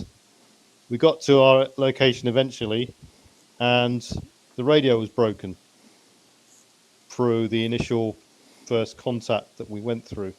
So a 3-level disastrous deployment, if you like. But all those were dealt with, and we worked through them all through pre-thinking, pre-training, having the right equipment and the right skills and how to use that equipment. And experience. Yeah. And experience as well, thinking outside the box. Yeah, training is very important. Training, yeah. Well, training experience gives you that kind of intel that you would like, the real world experience of doing something, right? And learning from the mistakes too, right? And stuff like that. Yeah. Learning what works, what doesn't work, what works in certain situation, what doesn't work in that situation, what's a better idea, better options and stuff like that. That always comes back from experience, right? You're like, oh, this actually works better. It also experience helps. and experimentation. Yeah, trial and error too. It also helps if you have got access to material as well, reading material, for instance, reference material. So if you are limited on experience, limited on equipment and know-how, you can always go back to a manual and do it the slow way. And it can be done, So yeah, it's true. That's like learning with hand tools. Or learning how to sew by hand, right? You know, Exactly. Yeah. because if you can do that, if you can do something like that, you'll understand when you start using like power tools or machinery to speed up the process. Yeah. I mean, some things you can learn by reading the book, etc., and it may never work. It's like fishing. You could have all the best gear, all the best. You could be the best fisherman in the world. Turn up to a spot and you catch nothing. A novice turns up next to you and he catches all the fish. I've seen that happen many times. So, That How'd seems you to get be all a this good book. fish?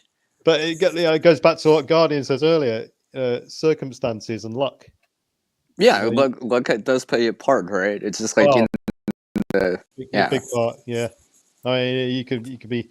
I remember being on a hangar once, and we got mortared, and the footprint of the hangar was 50 meters by 25 meters. We were all right, but bloke at the other end of the hangar, he got injured. So was that luck, circumstances? It's literally. yeah, it's just like a twister that jumps up to the next house and avoids yours. Yeah. Just Yeah. luck, just luck. Some Why people, did it happen? yeah, right. Just be glad that you just got lucky this time. Yeah. But not everyone has luck like that, right? Sometimes your luck runs out, unfortunately, right? So you gotta be ready.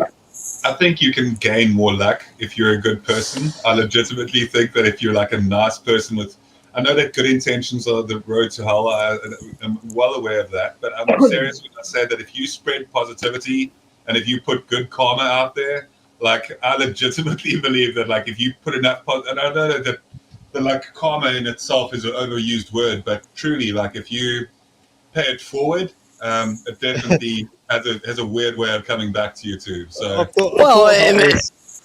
thought about this for a while now. That sort of thing, if you're nice to people and you do things, you did a good deed for the day, something's good's going to happen to you at one point. But I've been in many scenarios now where I've done a good deed to someone. 5 minutes later, I've broken down or I've slipped over, and so on. I think, is that payback for something or what? isn't it perhaps Didn't today count? Didn't today count towards it? The breakdown that you had, the breakdown that you had with your vehicle could have perhaps be averted you from something much worse, and it was actually like returning to you by you having that breakdown. Yeah, half full, half could have been empty glass. We're into the era butterfly effect type scenarios now. Oh, here we go. That's the ultimate corporate HR thing. When an employee gets injured and they have their interview, what could you have done differently to keep from slipping and falling and hitting and breaking your wrist? It's like, I don't know. I could have paused about 0.2 of a second and I didn't fall and broke my wrist. Instead, I fell, knocked over an entire shelf unit and killed 3 people. How would you like me to approach this? It's got to be the dumbest question that HR ever asks. They didn't like mine. I backed into a guy once a long time ago. I know there's nobody listening that even knows where I work. And I was already in a bad mood because I stopped. The guy turned and swung wide and scraped my bumper, but creased his whole panel. Another story. I called up my safety commission and they're like, what happened? I'm like, I did this. Well, what could you have done differently? And me being me without missing a beat, I said, well, I could have hopped in my time machine and sold my daddy a condom. That was not apparently the right answer. So, yeah. And to this day, I still know those guys. And every time I get on a call, not for me, for somebody else, and I always text one of them. I'm like, what could I have done differently? And they're like, please don't. Please don't say that. It's not funny. Yeah, it is. It's freaking hysterical. Because no, there's nothing. You can't change what's happening. Yeah. You can maybe prevent from doing it future, but yeah, what could you have done differently? In hindsight, everyone goes for that eventually. Butterfly effect. Let's see if I did this differently 6 minutes ago. What's going to happen 6 years from now because I didn't do this? I didn't slip and knock this woman off a chair, and now she's in the hospital. She might have walked outside and got run over by a dump truck, which, you can go down that whole butterfly effect road. I do it all the time in my head, but now I'm done. You know what I see? I see this rabbit hole that we're going down now. Yeah, so anyway, preparing for after you've prepared and forgot you prepared, that you prepared not to be prepared. Yeah, that one, yeah. Yeah, what he said. So that's actually quite literally what my career has been for the last half a decade is incident reduction and risk management. Like essentially what the reason why things like that happen is often because of a failed state of alertness and an increased level of fatigue.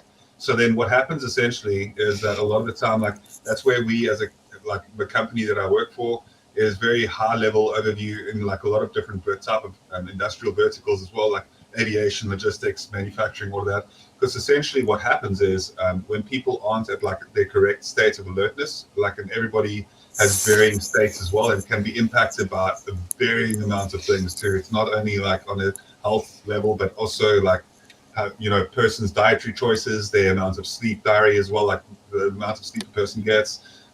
Pretty much like so many different things. Even people being handed like divorce papers the evening before, and then they go to work in the morning, and they're just about to like step into a vehicle, and like it's all of these type of like outside impacts. And essentially, what I'm saying is that it really comes down to having an increased state of alertness, and in prepping as well, being as alert as you possibly can. So getting sufficient sleep is super important. Like if you actually want to be healthy, and if you don't want to run your body down, because if you're already struggling with like deficiencies when it comes to the correct nutrition, and then you like parallel and line that up alongside having like an increased level of fatigue, you're absolutely going to be much more likely to end up injuring yourself or to just making mistakes that could be life and death. Yep. Yeah, I agree. Tiredness is definitely yeah, like you say, tiredness and fatigue are massive players.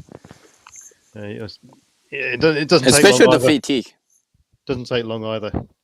Right? When you're not thinking straight, you're tired, you don't think straight, you don't make the right decisions at times. You are not focused enough. You Well, don't that have too, the- right? You're tired, sleepy, right? Yeah, That's why it's always good to try to get a good night's rest or sleep on it, right? Even with stress, sometimes I sleep on it and then just be like, because it starts to wear you down. That kind yeah, of, yeah. yeah. It And does. you just need to give yourself some time to recover.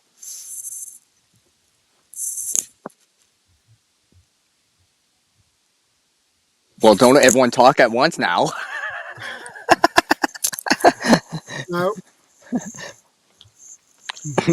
But yeah, do have some questions on the side chat, right? You guys are part of this. You guys are part of this community, right? These guys are part of the community, right? We see them all the time, kind of deal, right? So yeah, do ask some questions and stuff like that, right? Let's get the discussion going, and not just because I'm co-streaming this, but because I would say it anyways. Like I said, you guys are part of this, right? We should be like bouncing ideas and just kind of exploring this, right? Like metaphorically and literally exploring this situation, right? Because it could happen. It could happen in time. Maybe it's a little bit minor, could be major, right? But eventually, something can happen, right? When things happen badly, then sometimes it just spirals downwards because other things start to happen, and then yeah. I think you got to be aware of certain things. Once you're hit with any sort of disaster or anything like that, you got to be super cautious to safeguard what you've got. Be on guard. Keep an eye out, and monitor what's happening. And if you don't, then you will be caught off guard, and you could lose even more than what you've already lost. Yeah. exactly. Well, not only when you're getting caught off guard, the stress level increases because you're not in, per se, quote unquote, control of the situation now, right? You thought you were in control or, had it. You can handle it. It's like, oh, maybe not. And your stress levels don't go up because, no, you're worried about this, concerned about this, and stuff like that, right? And it happens. Happens to me, probably happens to you guys too, eventually, in time. Yeah, and desperate people doesn't react that Yeah, because now you're we normally reacting to it. do. Yeah, you're They reacting to it. not on a rational way anyway. So Yeah, exactly. You ever remember a film called The Fifth Wave? They get hit by an earthquake, followed by a tsunami or a big flood, followed by Probably aftershocks. Yeah, well, followed by a pandemic, followed by an EMP. Not necessarily in this order, but all those sorts of they're the ultimate sort of thing. After all that, Oh, lot was Lord. Well, these an alien, compound events, right? These compound alien invasion. situations. Yeah, well, yeah, compound events. So that's what we're potentially dealing with here, but it's not necessarily in sort of a close chain of event proximity. So not exactly within days or weeks after. You could be talking a couple of months after another large scale event, whilst you're still trying to recover from the previous one. Yeah, it could be like from a forest fire to now flooding, because now there's nothing holding the water back, Yeah. so it floods out. And if the actual event has happened has disrupted supply lines, and then that's going to have a knock-on effect through hospitals and so on, medical care. You're on your own Domino base. effect. Yeah, the grid, heating, lighting, electricity. So robustness. That's Yeah. that's a very good. That's a pretty damn good point there to make as well. So overthinking things, that's something that can really be such a detriment to anything you're doing. Like procrastination tied in with overthinking, like those are the worst. Like the in action, Well, instead of so is assuming. yes, absolutely. Assumptions, That's right? a good one. Yes, that lines up perfectly. All right, with them, because if you start assuming, then you're like, I thought it was not Yeah, happening. yeah. We all It's know just that. like assuming like someone's not helping you, or they'll be here tomorrow. Maybe not. Oh, I'm waiting. That- I'm waiting to see what happens on Tuesday evening around here at like the big box store, Sam's Club, stuff like that, and Monday, and see how many people are like last minute going, something might happen. Let me go buy 2 50-pound bags of rice without thinking about anything. They're just going to buy that and 10 cases of toilet paper and that. Forget that you won't so have water a or heist. electricity. The They're just heist. dumb. The heist. Yeah, it'll be a whole nother, just like. Well, that's actually something I'll probably keep an eye out too, just in case. Well, because things in the U.S. can. I'll head Yeah, over I and pick think- up my quart of half and half, and then just walk around and watch people and see what they're doing, and be like, "Oh, you gotta having a big party? You're making a lot of rice? Oh no, yeah. How you gonna cook that rice? Do you have enough water, or do you have seasonings? Do you have a pot? Do you have propane? How's that gonna work for you? Sorry, I just burst your bubble pretty big, didn't I? You should have thought about this crap years ago. Yeah, because they're assuming that they will have something else, Good to see you. ways to cook it or whatever, right? But you got to look at it as a the whole system as a whole. Like food, for example, the rice needs water. It needs to be cooked on something. You need something to cook in too, right? And all this other stuff. Yep. That all matters. Keeping things simple as its huge benefits as well. People can have too much stuff. They don't know where it is. It's too open for destruction, contamination, and so on. And likewise, over-engineering things. A big mistake a lot of people make. Even the best manufacturers in the world, they over-engineer their products to such an extent where you get so much wastage. More moving parts. Yeah, exactly. I mean, look at Elon Musk's engines that he has on his rockets. If you look at the evolution of them, they've been simplified and simplified and simplified, declustered, and made more efficient, and so on. People got to do that with their preps and their plans. Don't just make one prep, one plan, and you go with it. Refine it, constantly look at it, scope out the possibilities for the future. If you can get. Go ahead. Sorry. No, that's it. Go on. No, because you're right. Obviously, the more that you use your preps, the less you need. The less you realize that you kind of need them. I found that the more that I've actually been actively using a lot of the things that I use when I'm camping and hiking, you start trimming down on the things that you had. Sorry for interrupting you, the preparedness veteran. I was just commenting on what you were saying there. Yeah. So No, go on. I want to hear what GB has to say. He's always well, I'm just jumping on what he just said there again. So There's an old adage that in the engineering world, the third iteration of a product is more or less close to the end product. And if you, like GP says, use your preps, evaluate your preps all the time, it's like cycling through.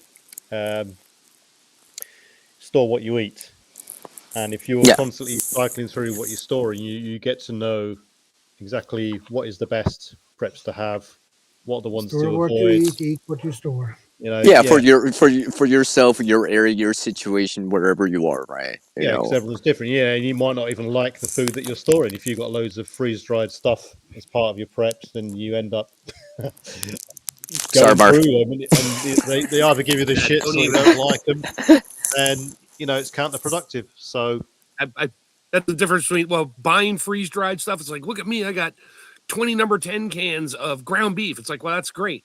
I freeze dry my own food. I got MREs that I made that are mine that I like, and they're freeze dried. I just need to add water. Could I eat it dry? Sure. You're going to be really thirsty, and it's still healthy because it's all cooked food. It's just no water in it. But that's why I bought a freeze dryer. I make my own MREs. I'll make my own minute rice. I'll cook rice off, throw it in trays, freeze dry it, and put it in pouches. Literally, I just add warm water to it, and it just boop. I got rice. It's ready to eat.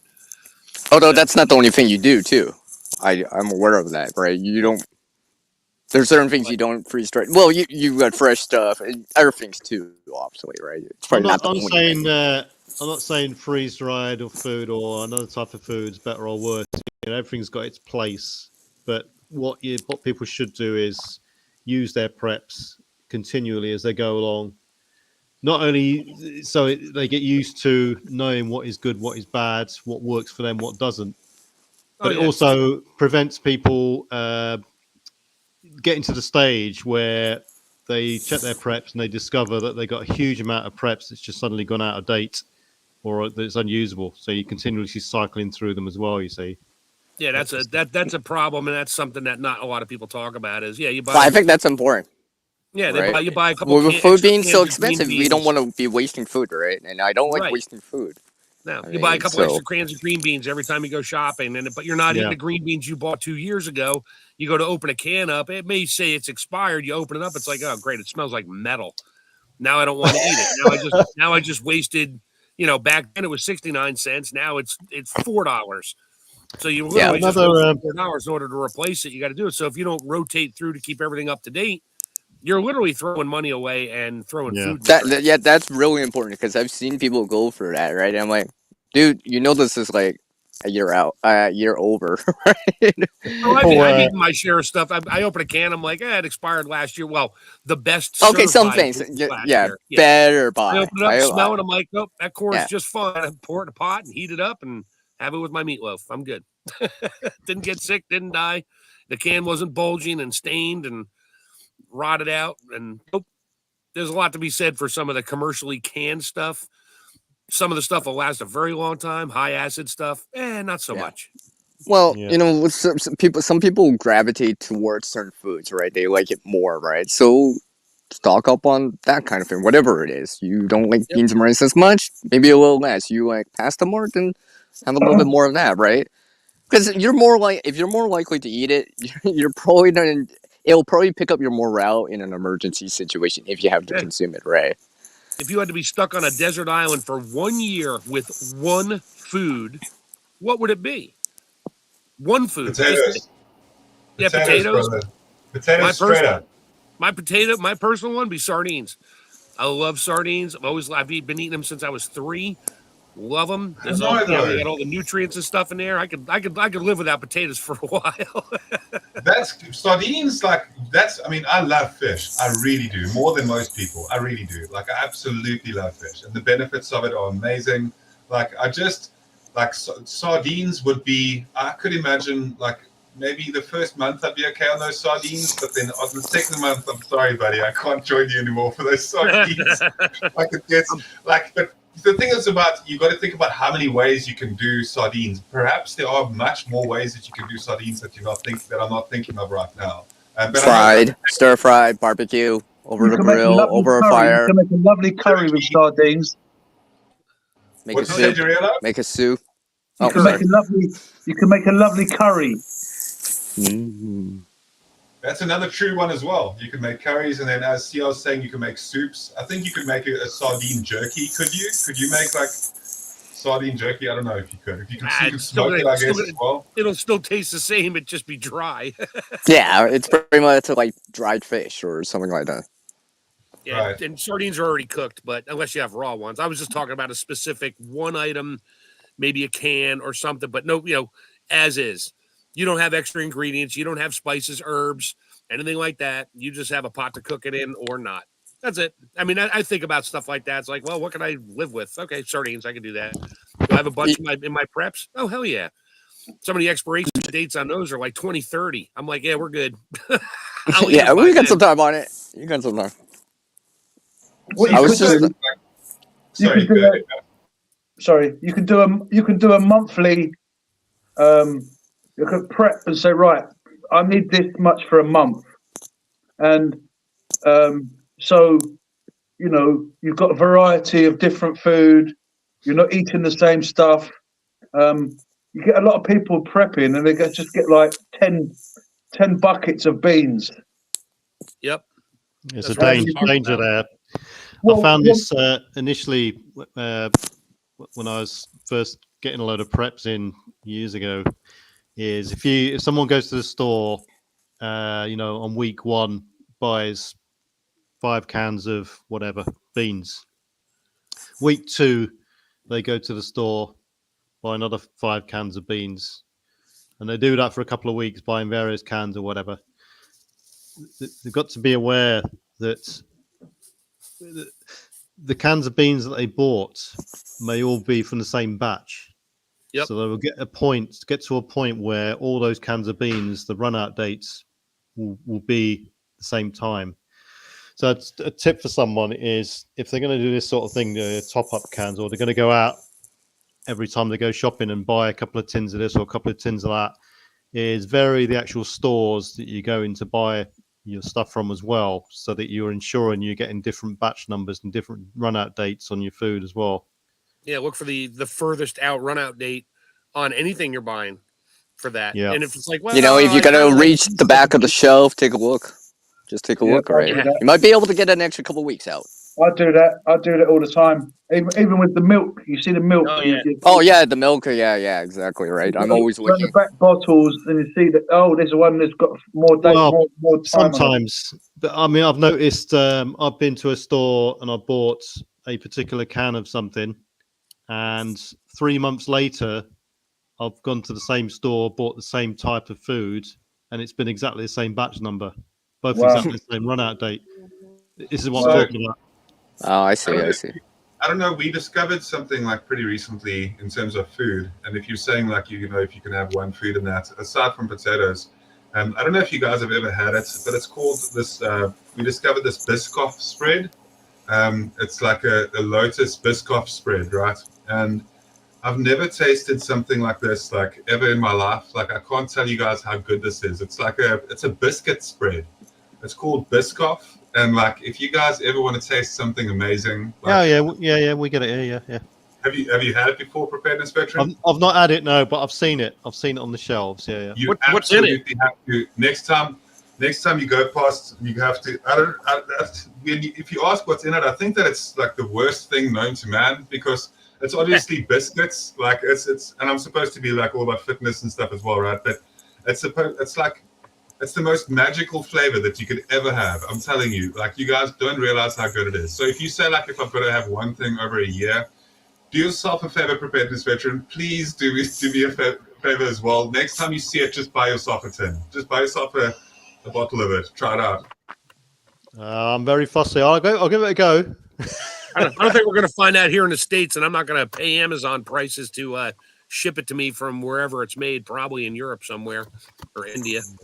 I'd go with the potatoes as well, I think. Until you try Biscoff. Oh, good. I'm not the only one. No, but yeah, potato salad. You can have chips. You can do like potatoes are endlessly like entertaining. Can I add in something? This reminds me of something I learned a long time ago. That's why they call it staples. They call it staples in food, right? These certain things that are the core part of a lot of different meals. Let's go throughout history, right? You got the Victorian era, medieval, before industrialization, during the during World War II, during the Great Depression, post World War II, right? There was different foods, right? Because some foods were limited or restricted, or had to be allocated towards troops, for example, right, to feed them, right? So people had to get really creative. Because a lot of videos say that in how they prepare these meals, they only had these core staples like potatoes, but they managed to find different ways of preparing them. Let's say, you make stews with potatoes, you make it into powder, then you fry it, for example, and go from there, right? And make all this stuff, right? Just by very simple staples, just changing how you cook it or prepare it. Different texture, different color, it becomes different, right? And you don't get that food fatigue because it's just slightly different. It's not just rice and beans the whole time. Man, I'm hungry.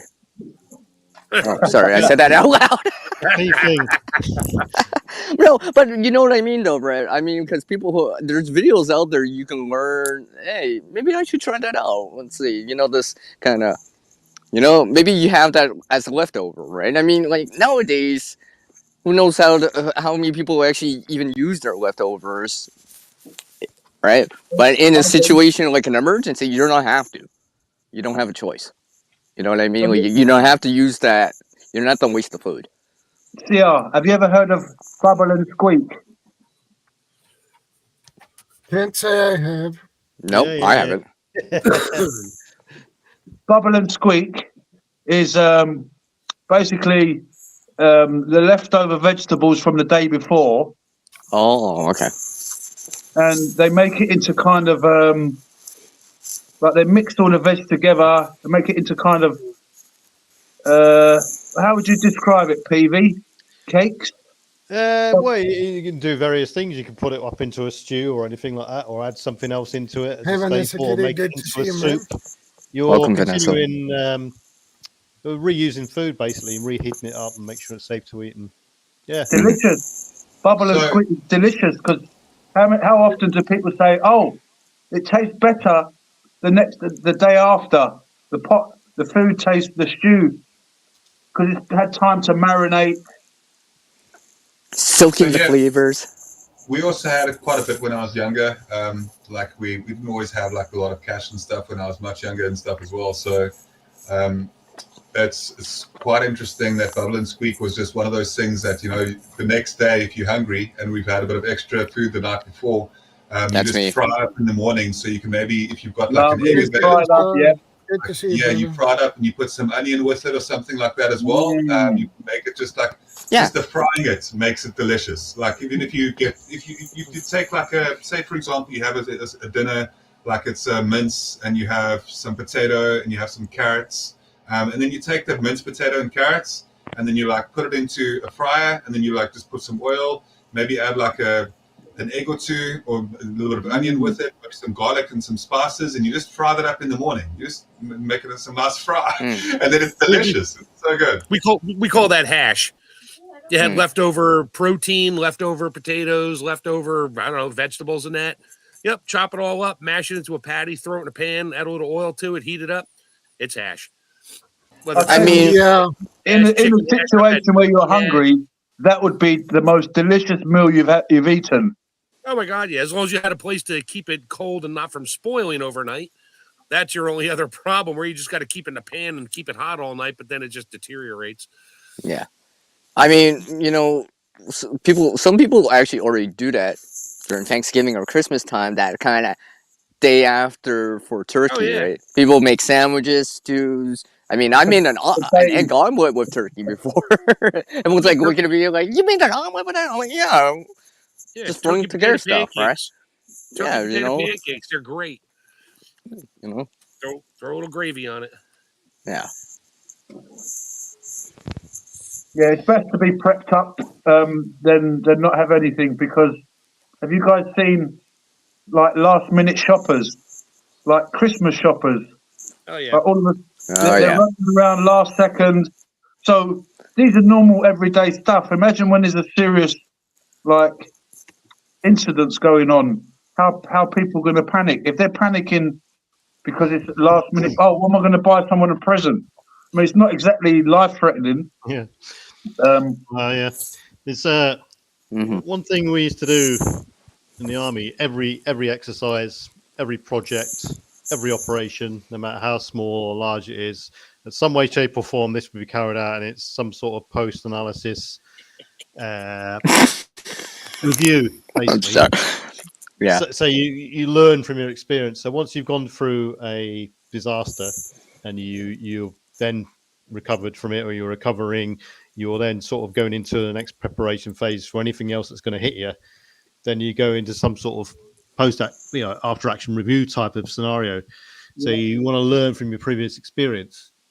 So in terms of preparedness, say, you could write a checklist out. How did was your communications plan up to speed? What went wrong? Could you communicate with people? Was your emergency kits adequate? Did the building stand up to what you thought it would?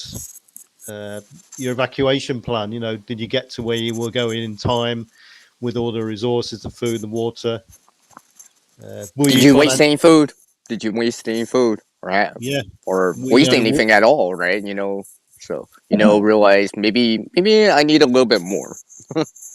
A lot of people once you're actually going through or you just finished any sort of disaster event, write down a list immediately, as quick as you can after the event.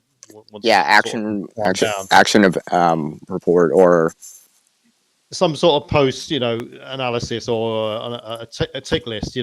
Write down things that were your deficits or things that went wrong that you didn't expect. There's a lot of videos out there right now from after Helene hit. Oh, there's a lot. I started to get a lot of influx of like these videos of people talking about what helped them out and stuff like that. And it was a good it was a good sobering reminder. It's just like, oh yeah, the items and the gear, these items did really help a lot of people, right? Where people were like, like a battery pan, for example, they're like, oh, I'm glad I always had a fully charged one, right? It wasn't just empty when it happened. Or I'm glad I just refilled my tank beforehand and all that stuff, because it kind of helped them out, made the difference. It wasn't as, well, it's still serious, but it wasn't as, insert word I can't think of. Yeah.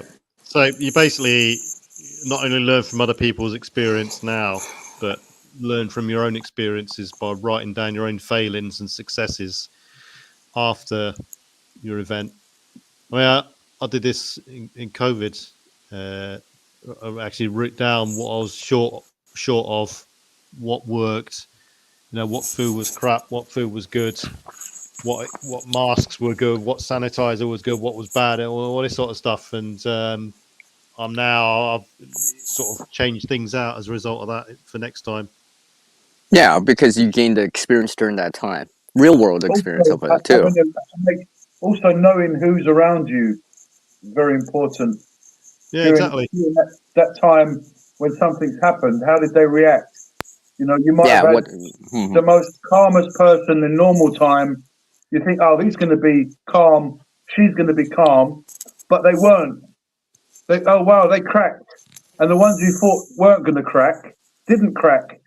Like, you got someone who's homeless and he's used to not having all the stuff in the house and what have you, and the person who lost their house is freaking out. I lost everything. And yet there seem to be the people in society that are the good ones. Oh, he's got a house, he's got a job, he's got, he's going to be sensible, but they might be the ones that are freaking out, and the homeless person might be the one saying, hey, I've got some bubble and squeak from yesterday.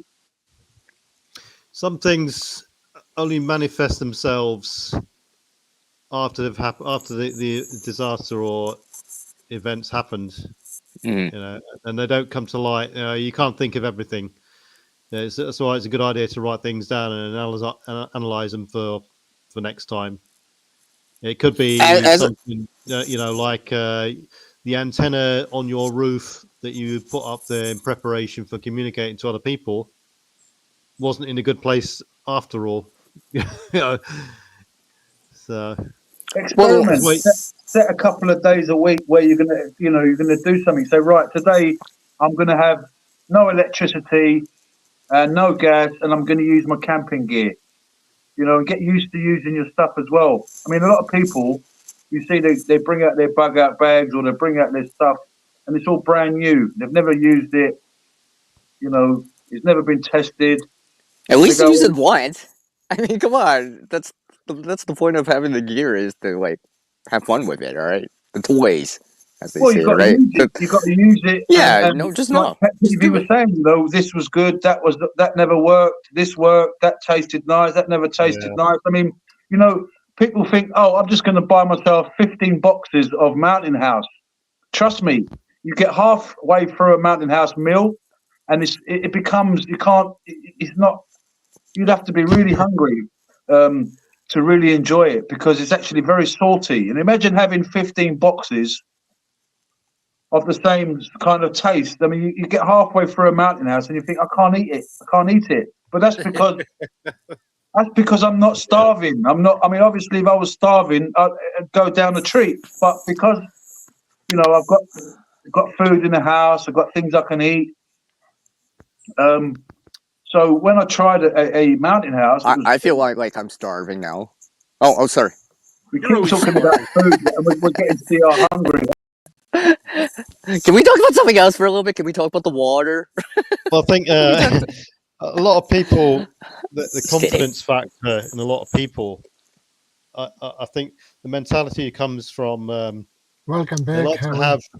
Welcome back. They'd like to have a batch of new gear ready to go. So from the start point, it hasn't.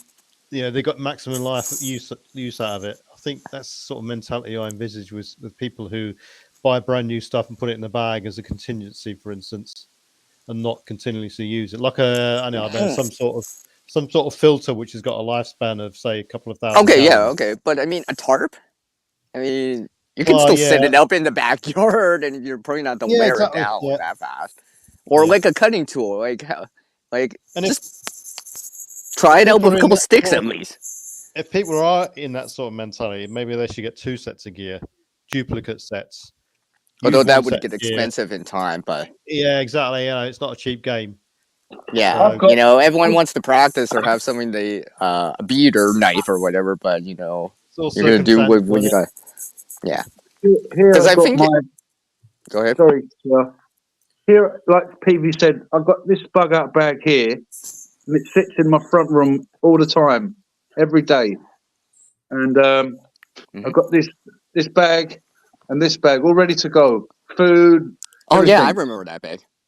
Yeah, and so like PV just said, to have 2, and I've made up 1. This is for my plan with this one. This is the get out of the city bag. If I had to leave my house, and then I've got another bag I'll show you in a sec. Yeah, dear Lord Survival, he has a lot of good stuff.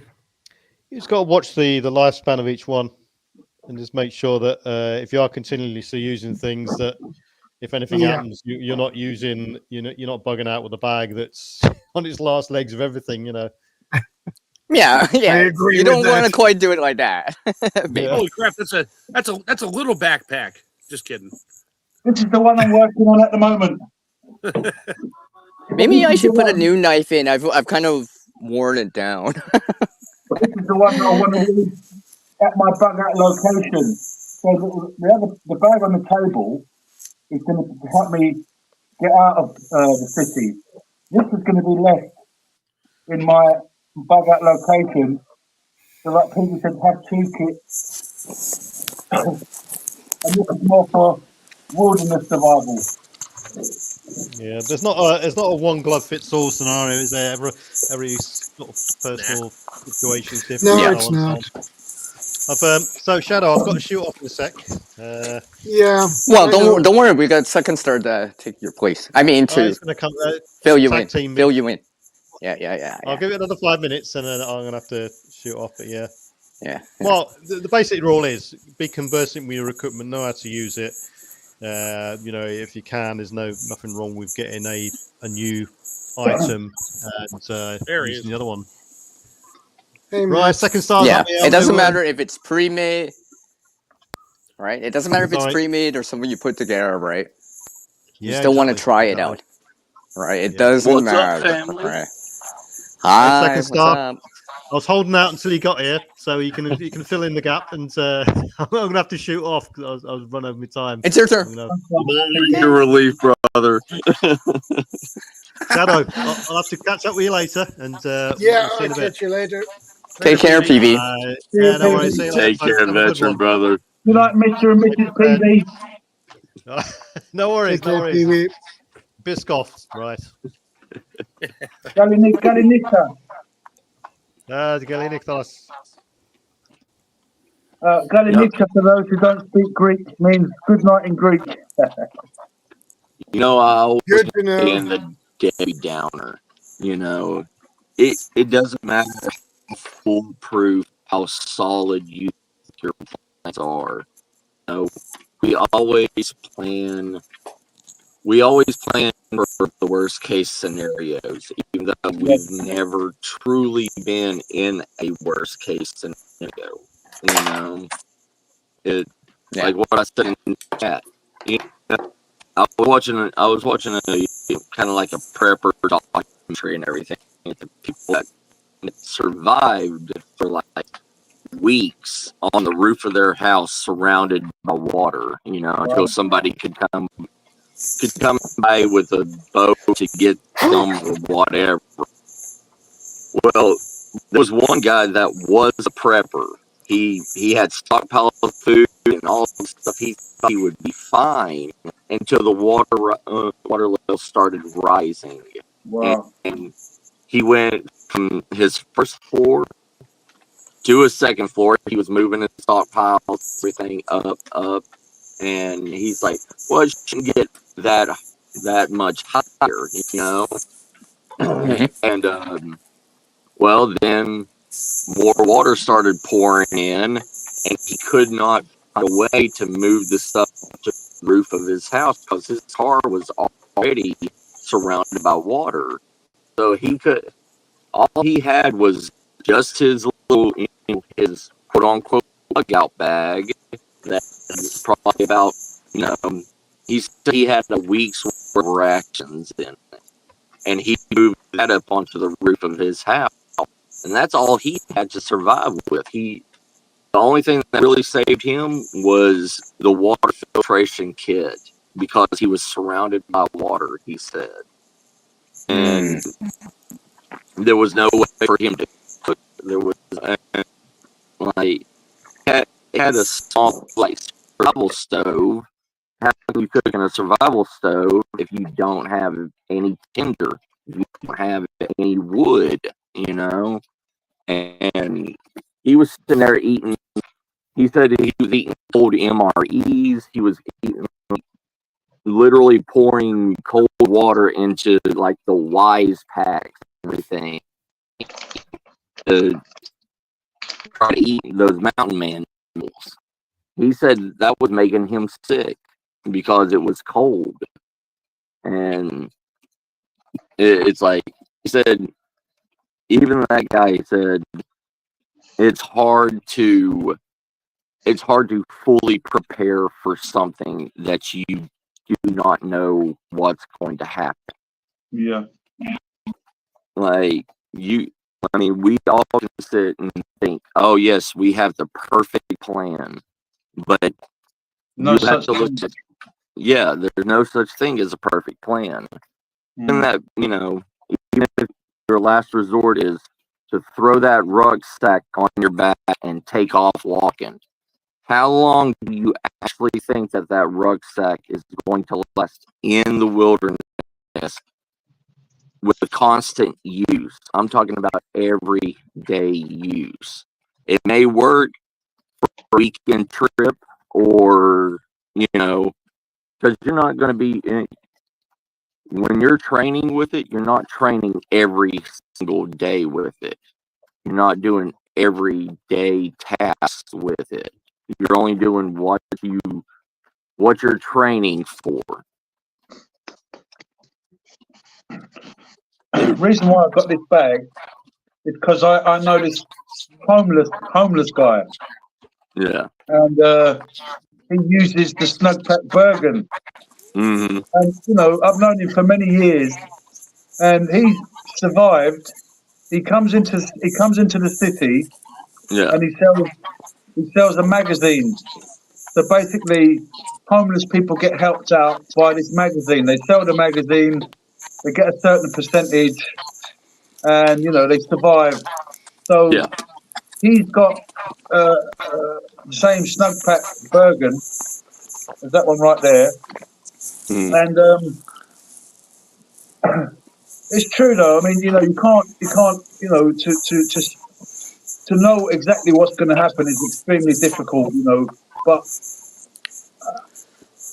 Yeah. if you look at tried and tested people that have experience in living homeless, you say, "What have you got in there?" Then I just ask them a few questions. What kind of stuff have you got? And he's got basics: shelter, Water, stove, food, water, maybe a some flashlight, food, maybe some a flashlight, clothing. Yeah. But socks. socks, talcum powder, and he's been living like that for years. I mean, So here's the thing, that's one individual, I mean, one individual that knows. He probably had a background, he may be military, something like that. yeah, he was ex-military. Yeah. So he knows that stuff. You go to a normal, let's say you go downtown San Antonio, Texas, okay? No, I just want to let you know that you're breaking up a bit. Is anybody else hearing him breaking up, or is it just me? Oh, okay, I thought it was Yeah, just he me. breaks Remember, up a little I bit. thought it was just me at first. I'm like, I hope it's not me. No, it's not UCR. Give me one second. Give me He's one breaking up second. a bit. If you gotta do icon only star, it's all good, or whatever. Yeah, let me do that. Yeah. Yeah. I don't know why it does it on everybody else's live stream, but not mine. Is that better? No, it's the same. Yeah, don't worry. I've been having issues too, so don't feel so bad. Okay, we all go through it we're somewhere. struggling to hear what you're saying. That's all. Yeah. We can I can make it out, but it's a slight crackling in there. Crap. Yeah, it's true. Obviously, being in the military has helped him out as well. But one day he just decided to just leave his house. He literally just got a bug out bag together and just walked out of his house, just left his life behind, and left his car, left his house with all the furniture, everything, just left everything, and just he's been living like that for many years. And yeah, I suppose obviously people in the military, they Yeah, like, what I was gonna say was, like, if you're here, if you look at the homeless here in San Antonio, Texas, okay, they don't know anything about, like, survival. Like, they get free sleeping bags, get free tents, all this stuff. What do they do with it? They don't keep it. They sell it at a pawn shop or something like that. yeah, they do that as well. There's a lot of drug people. Yeah. People on drugs. Yeah. Yeah, there may be one or two homes that actually know what they can do, but don't always think, because a snug pack is expensive to a common person. Like, let alone a homeless person. He might have had that already. You know what I mean? Yeah, It, he did. He did. yeah, but even that snowpack isn't going to keep a normal person alive. Like, it's sad to say, a snowpack is not. It's your skills that make your tools work for you. Exactly, right? It's not the gear that helps you, it's what you do with that gear. But if Right. you do buy some gear, I mean, obviously there's a difference between the pound store, the Dollar Tree, as you guys call it, or something that's been tried and tested. I mean, I mean, and obviously your skill set. All right, you could get through a night or two with one of those Mylar blankets, but it's not going to last you for weeks. see, that's the thing that a lot of preppers and survivalists rely on is a survival blanket, the Mylar blanket. That thing will kill you. Like, it's only been for stress and trauma situations. Yeah, Like, that thing will make you sweat.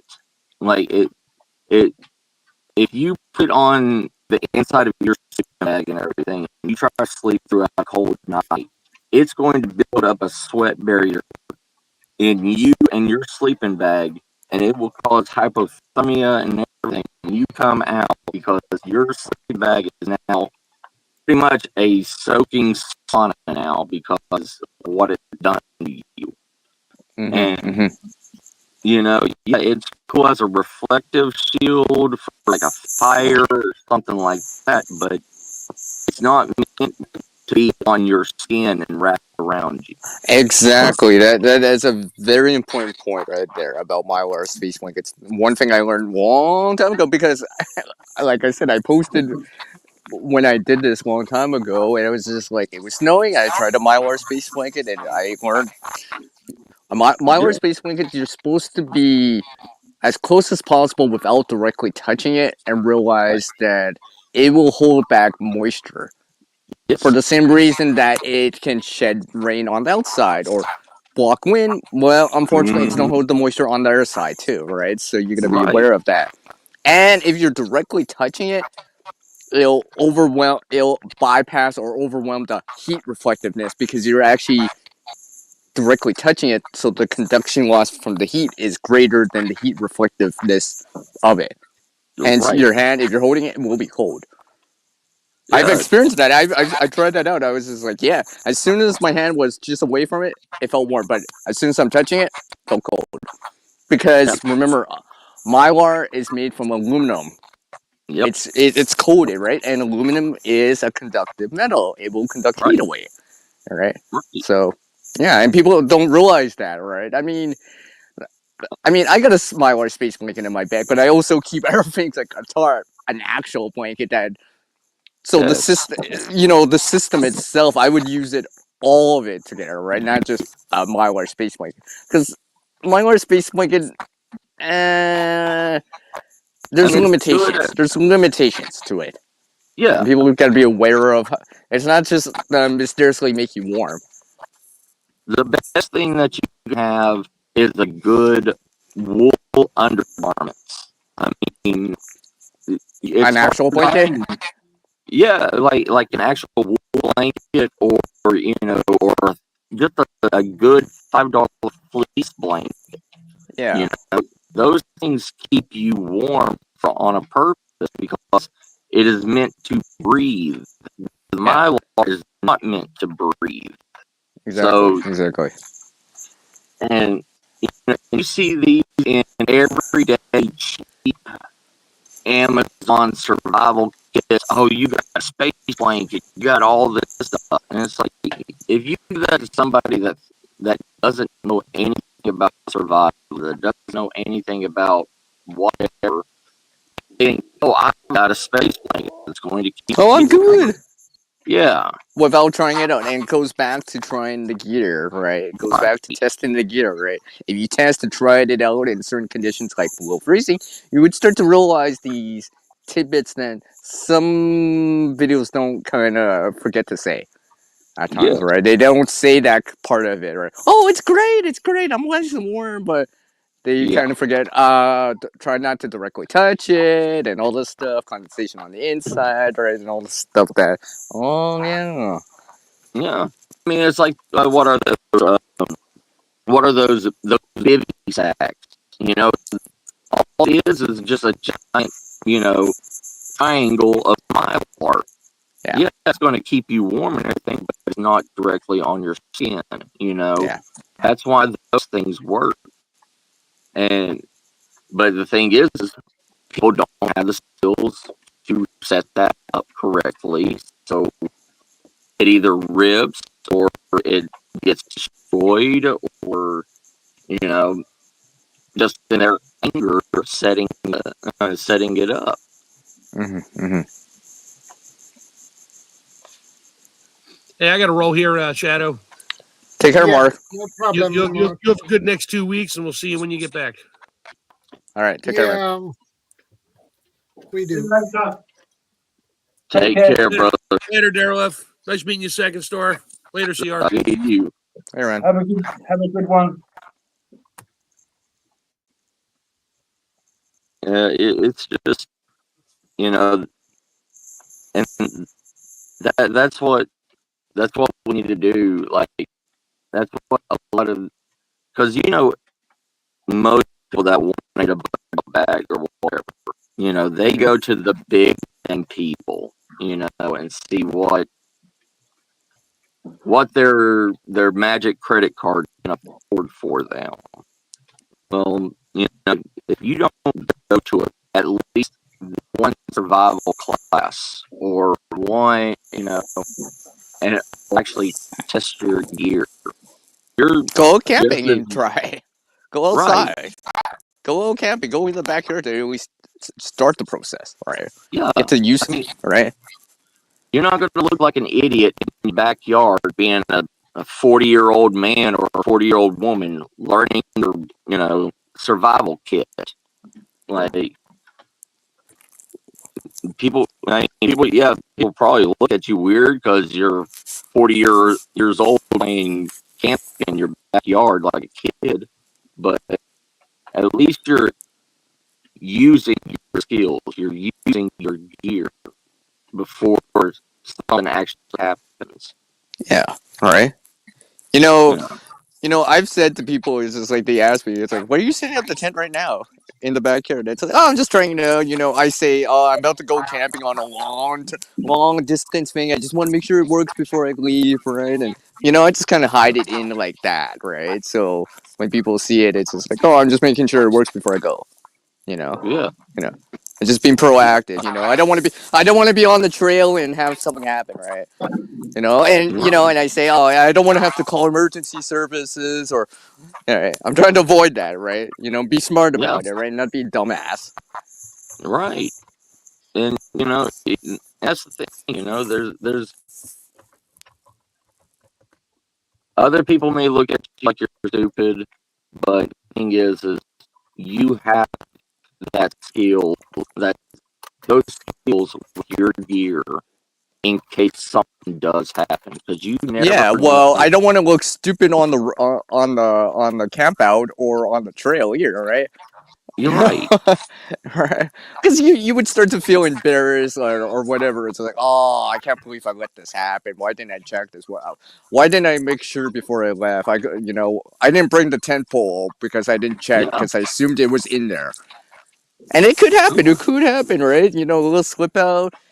People forget to put something back in their bags. You're moving stuff yeah, around. People grab something out of your bag or whatever, right? yes, So sir. Well, the thing stuff like is, that's important.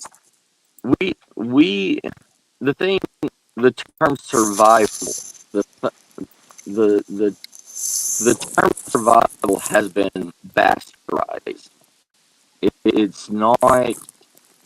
It's not, oh, you're in the middle of the Sahara Desert or you're in the Congo jungle that you need this stuff.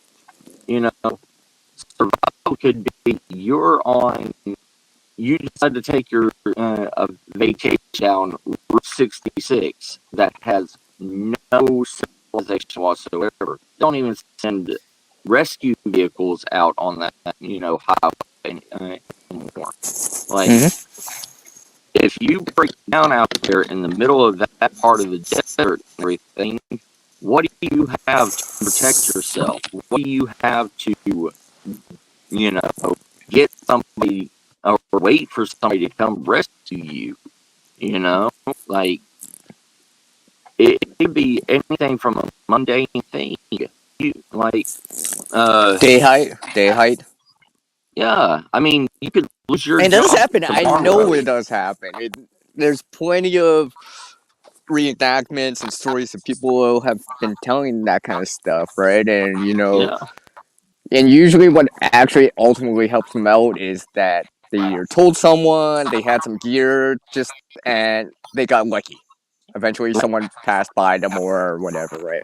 Noticed them. yeah, So, and because if you but remember that, you'll realize, oh yes, let's tell someone where I'm going. Let's bring some resources, some gear, just in case, right? And hopefully, right, hopefully nothing happens, right? yeah, it's not, not everybody, not everybody's going to drive their car halfway across the country, but there is some people that do want to do that. That do want. I mean, like me when I was younger, I used to go on, motorcycle trails with other motorcyclists, and we plan to meet at one spot, but we may take different routes. We weren't always together, and if your motorcycle breaks down, you're stuck on the side of the road because it's not like you have an emergency. You have the right gear or anything to refix your bike, and all you have is what's in your saddlebags, and that's it. I mean, you have to look at each situation. I do have a story to relate to this. My friend, you know how people would have like a spare inner tube or spare tire, right? He had one. Well, that that doesn't help when you just pop both tires on the same path, on the in the exact same path, Right. right? Two is one, one is Yeah. none. Well, you know what? It both pop. You should have brought three or Yeah. two, right? And he didn't see that coming. He did not. I didn't even see that coming. It was like literally, he popped one tire, and 1 second later, he popped the other way. I just was like, what? What are the chances, right? He had one to two, but it doesn't help him because both of them are gone. It's just like if you have a spare tire for your car, right? You have one spare tire. What happens if you just pop both of them now? You're still out of luck on that. Yeah. There is stories like that. There is stories like that I've heard where they've had multiple tires and their off-roading is just like they're on their last spare. Where maybe we should go back. We're on the last spare here, right? Because if it goes down, we're stuck and we're walking back, and it's friggin' hot or whatever, right? We're not gonna make it far without the vehicle, right? Because even Forehaven Farm says that about the wheels, right? Because they're in contact with the ground, right? I know he makes sure he has a second battery, maybe 2 or 3 spare. Well, I know he has at least one, but that kind of feeling. Because without the tires, you ain't going anywhere. Without the engine, you ain't going anywhere. Without the gas, you ain't going anywhere, right? I mean, you can't even push it unless you have wheels. Yeah, you can't even push it, right? Like, oh yeah, let's push the vehicle. Yeah, but there's a flat. Hey, I've got this little one. I've got a. Who knows Tonka? Who's heard of Tonka toys? Yeah, I remember those. Tonka toys are American, and they were. Yeah, They were the made little of Tonka metal, and they're really, really Tonka truck strong. and stuff like that. And if you guys Google, if you YouTube Tonka toys, you might find a video. This is a true story. This guy had a Volkswagen Beetle, and he had a puncture. So what he did is he put the Tonka toy underneath the flat tire, and he was able to drive home 12 miles with the Tonka toy as a spare wheel almost. So, CR, you need a Tonka toy. I had one a long time ago. I had one long time ago, man. Long time ago. I still remember that. It was a fire truck. Version. We were so no, poor. this was metal. This was metal. This is old school. This is not toy. what now. Yeah. We were so poor that I had the plastic version. There Oh, you go. I mean, you know, there's more to survival than some great adventure, some great experience, or some life-threatening whatever. And nobody wants to hear that. Nobody wants to hear, oh, I was stuck on a back road for 3 weeks because my car broke down. That doesn't make good, advertisement for survival. It was like, remember that one episode of Survivor Man where he was in, I don't know, Norway. Norway, where he was Norway, the 2-part episode. Yeah. Where he was the Norway episode. Car. That's the most popular one he has on that channel for him. That is really? The most popular. It is one of the most popular ones because if you think about it, that's a real world situation. Look at I-95 here in Canada. That stuff can happen. Obviously Norway, other places, Russia, all these places in the northern, that can get snow. It could easily happen in the mountains. Here in Canada, it'd be in the Rockies or whatever, right? It could totally happen, right? So I think that's why people watched it. Yeah. And I watched it too, right? Because I was just like, it could happen, right? It could happen. I could be... Yeah. I've been on the road in the middle of January. I'm like, I know, I gotta remember this because just in case... and the way he shows it, right? He does everything wrong to start with. Then he does what he knows to be right and doing it, right? And realizing, right? Yeah. And you start to realize, what's really important in situations like that. Yeah, and that's one of the things.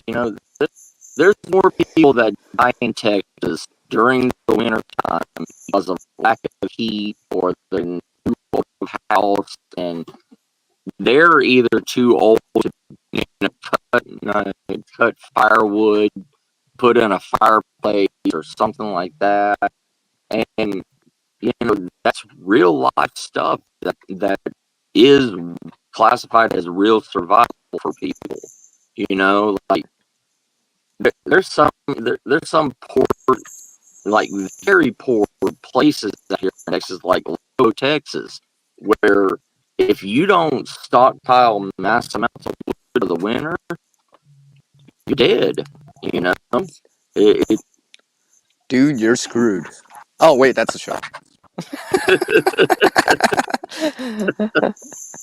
That's another show for a different stream for a different time. We'll talk about it, but yeah, that's a different stream. Well, on that note, gents and ladies and gentlemen, I have to call it a night.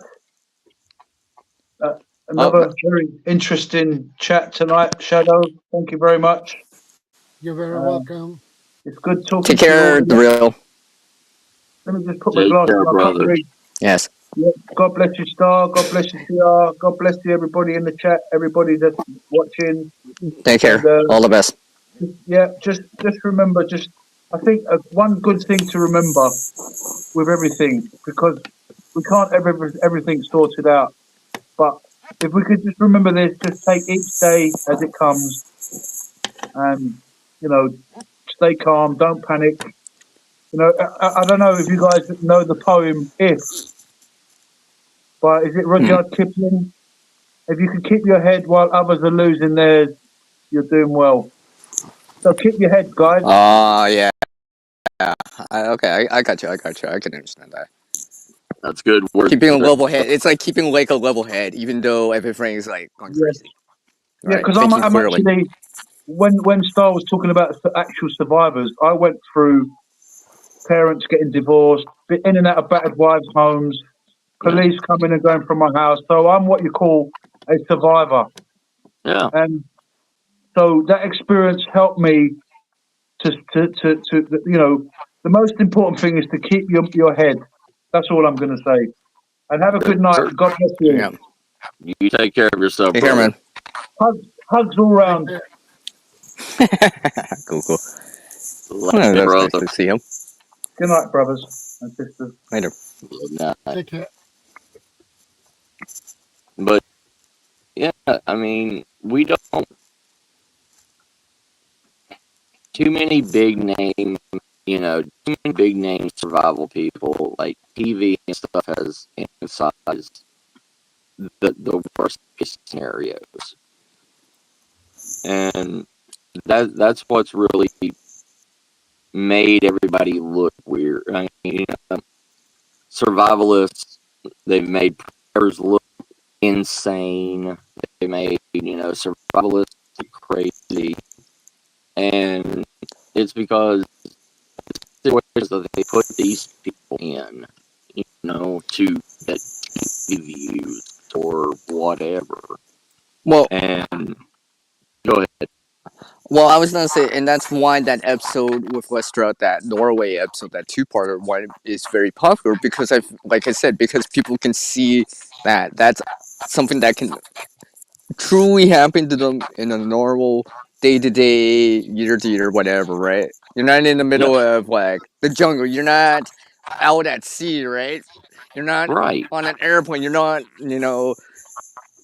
behind enemy lines, right? This is just something. Oh, I'm just going skiing for the day or whatever, and I have to travel there or into the mountains or whatever, right? Stuff like that could easily happen. I mean, that could easily happen while you're on the highway coming back from work, Yeah. and stuff like that. And then what, right?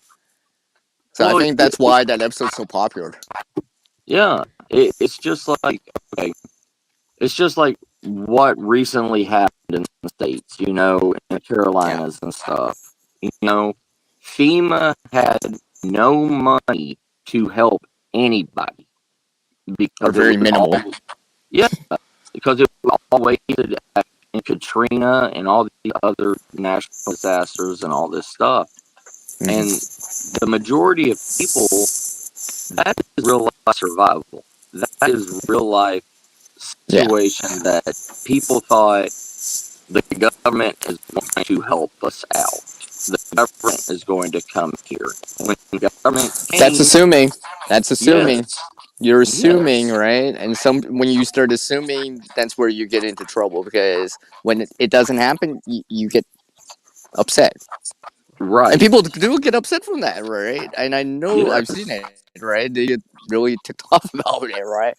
That's why don't assume. Prepare a You little have bit to be more. proactive. You have Exactly, to, right? Because yeah. basically they're reacting afterwards because what the hell? Stuff like, I mean,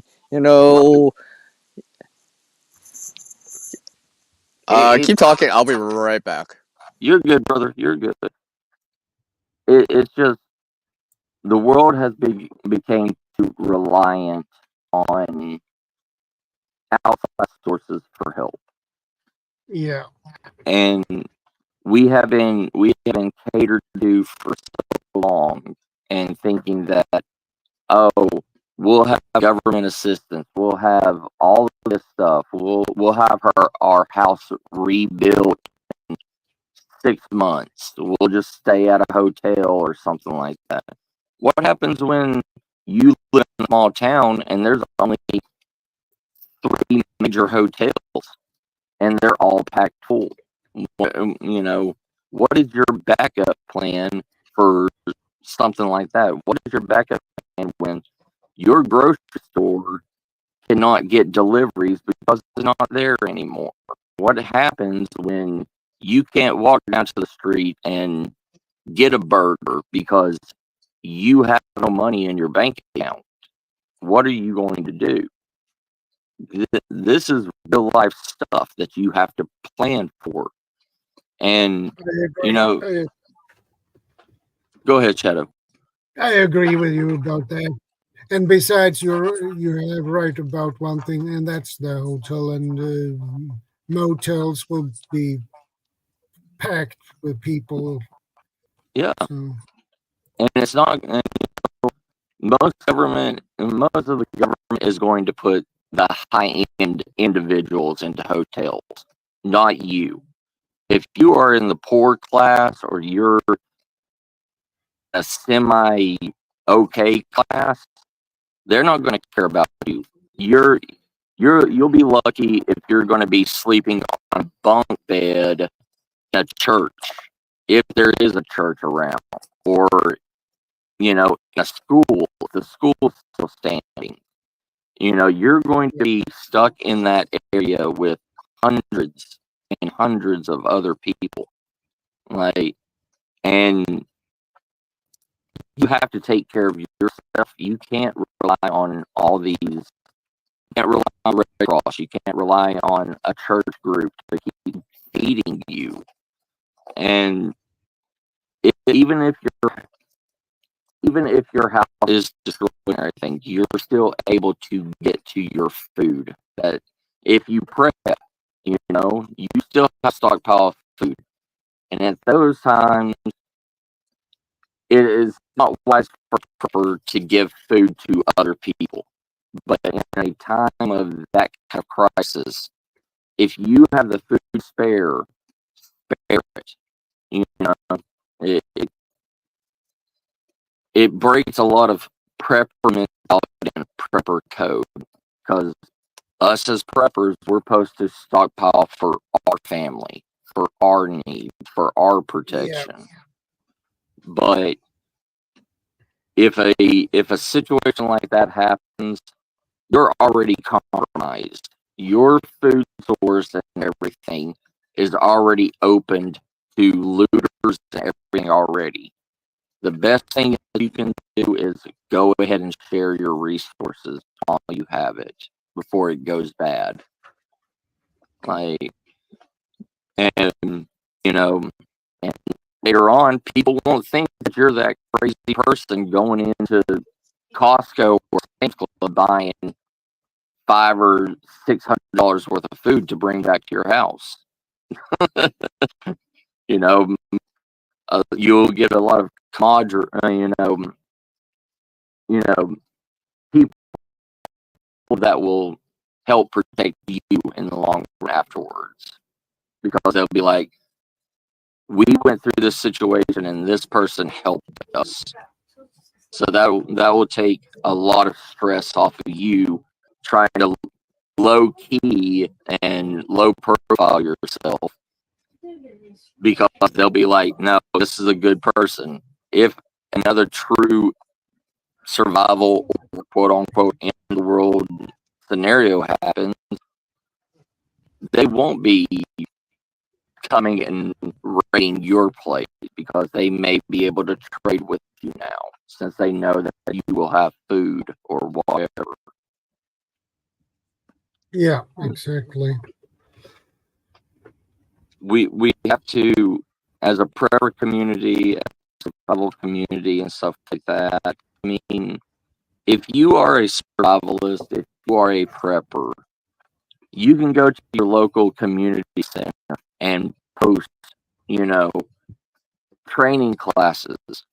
You could post free classes that you teach yourself and teach other people in your area to prep or learn survival skills or whatever.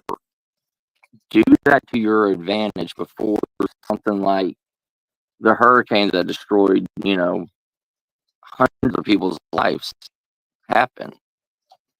And the more proactive that you are, the better it is for everybody, not just yourself. Yeah.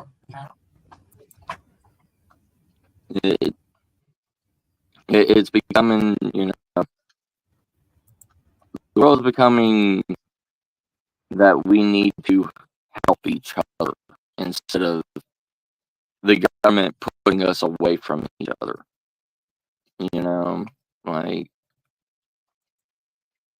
I don't want to be at odds with Shadow when natural disaster happens. I don't want to have to. I would rather work with Shadow than think Shadow is coming for my stuff and make Shadow think I'm coming for his stuff.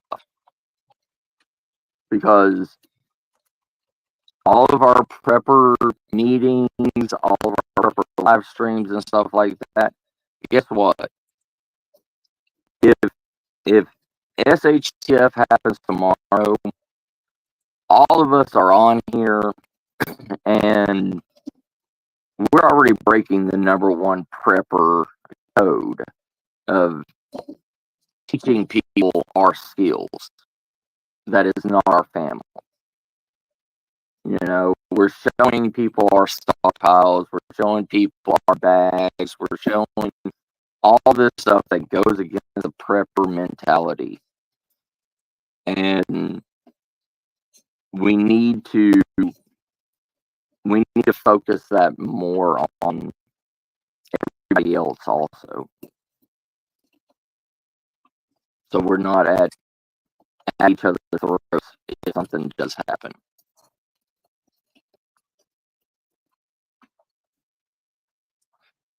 Sorry, I just had to. I had to say that, Shadow. It's Yeah, no problem. You know, I tell people that on my streams all the time. You know, we need us as a prepper community and everything. We need to help each other with discussing things on what to do and stuff. But we also need to start showing people what to buy, because there's a lot of people that come to streams that are not preppers, or they're not survivalists. You may have somebody in your chat right now that's a lawyer. Like, okay, I'll give you this scenario, Shadow. I was at Walmart. I was at Walmart. And I was looking at their camping section and what deals or whatever they had, and I saw a older man and older female. Both of them was probably in their early 60s. One of them was a district attorney, and the other one was an open heart surgeon. And they started worrying about the natural disasters, and because it was slowly after the snowpocalypse that we had in Texas. And they were watching old, Bear Grylls and Survivor Man TV shows. And the thing is we talk about bug out bags all the time. And that, that couple and everything, they were looking to buy a 100-liter bug out bag for each one of them. Okay. And I was telling them, I was like, well, they're like, we want to buy a bug out bag. And I was like, okay, well, the difference is a bug out bag, it's not a survival bag. You have nowhere else to go. You have to leave your home, and you're like never going to come back to your home. That's what a bug out bag is. Yeah, Bob, it's basically you have enough gear and equipment to get you from point A to point B, basically. No more. And I tried to explain that to them, and I was like, well, first off, 100-liter, just hiking bag and everything can be anywhere between 50 to 100 pounds, And I was like, when was the last time y'all been to a gym? When was the last time y'all carried 100 pounds on your back? And she was like, well, my husband, he has a slip disc, and I've had recent hip surgery. I was like, well, y'all ain't going to make it very far with a bucket bag, trying to carry 100 pounds on your back. And I was like, the best thing to do is to stockpile what you have inside of your house. And they were like, well, we've been watching all these YouTube people saying that we need to, get a bug out bag. And I was like, no, you need to listen to what they're saying with a bug out bag. But the Bob has been so glamorized for people. I'm going to pack a 100-pound bag and go out off into the middle of God knows where and live my, live for the rest of my years in the woods. Not everybody can do that. You know, there, and I hate to say it, but 90% of us, we don't work out. A lot of us smoke. A lot of us are overweight. A lot of us, we want to glamorize ourselves as we're invincible, but we have to realize that Hi, we Uncle Al. are. Hey, Uncle Al. We have to realize that we are not invincible. We are Well, not we have our own vulnerabilities. We're not invulnerable, right? correct. And No, you we are know, not Superman. yeah, and Right. you have the you have these YouTube people that work out every day and are in their like early 30s or their mid 20s. Yeah, that's cool. You're in your prime, you know. I'm hitting 40 years old smoking a pack of cigarettes a day. I haven't hit the gym in God 3 years. And you drive Yeah, and sit at the job. Sorry. right. Sorry. I don't mean to like No, but I'm just saying because I see it, right? I mean, yeah, you're sitting down doing paperwork. yeah. I mean, I'm sorry. Sorry. I'll go you, man. No, you're good, CR. It's the truth. And that's the thing. We have to recognize the truth in ourselves. We have to. Because once you think you are invincible, you're already screwed. You are already screwed. Well, you're assuming then again. Yes. It's back to that assumption that nothing will happen, right? And that's where you get burned. Literally or metaphorically, right? You just get burned from it because something sideswipes you. Right. I mean, I literally had surgery on my uh, crap on the inside of my knee. Okay, Mhm. I have a metal bar on the inside of my knee, and it is bolted in. I cannot be gallivanting through the woods and everything, hiking over trees and under trees and through woods with a busted knee. I just can't, especially with a 100-pound pack on my bag, on my back. That's just asking for my knee to crumple. And Yeah. what am I going to do if my knee goes out on me in the middle of the woods? I'm screwed. Yeah, you'll be one of those stories on I Shouldn't Be Alive Mm-hmm. or something like that. I mean, that's actually some of those stories on the well, it's hosted on the Wonder Channel for that show, but it's because people get injured. Yes. Yes. Not always because they're lost or whatever, because they get injured, twisted ankle, well, or along the lines of that, busted knee or it gives out or whatever, Yep. and they're far from civilization, and they got to use what they got on them to get Well, back. what's that one story they made into a movie about that rock climber guy that got his arm Wasn't that stuck the in a rock? mechanic, or I forget? I It's that. don't know. But yeah, But I've seen that. yeah, but ever since that, that one movie came out, everybody thinks that they're a godsend, that everybody can cut their arm off and leave it in a rock and climb out and go to safety. Oh yeah, go do that and show me. Say. go do it for real. Don't say that's just like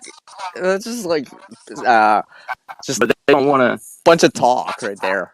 Yeah, but they don't want to look at the truth travel case that one guy that was in Alaska. He had to break the arm first.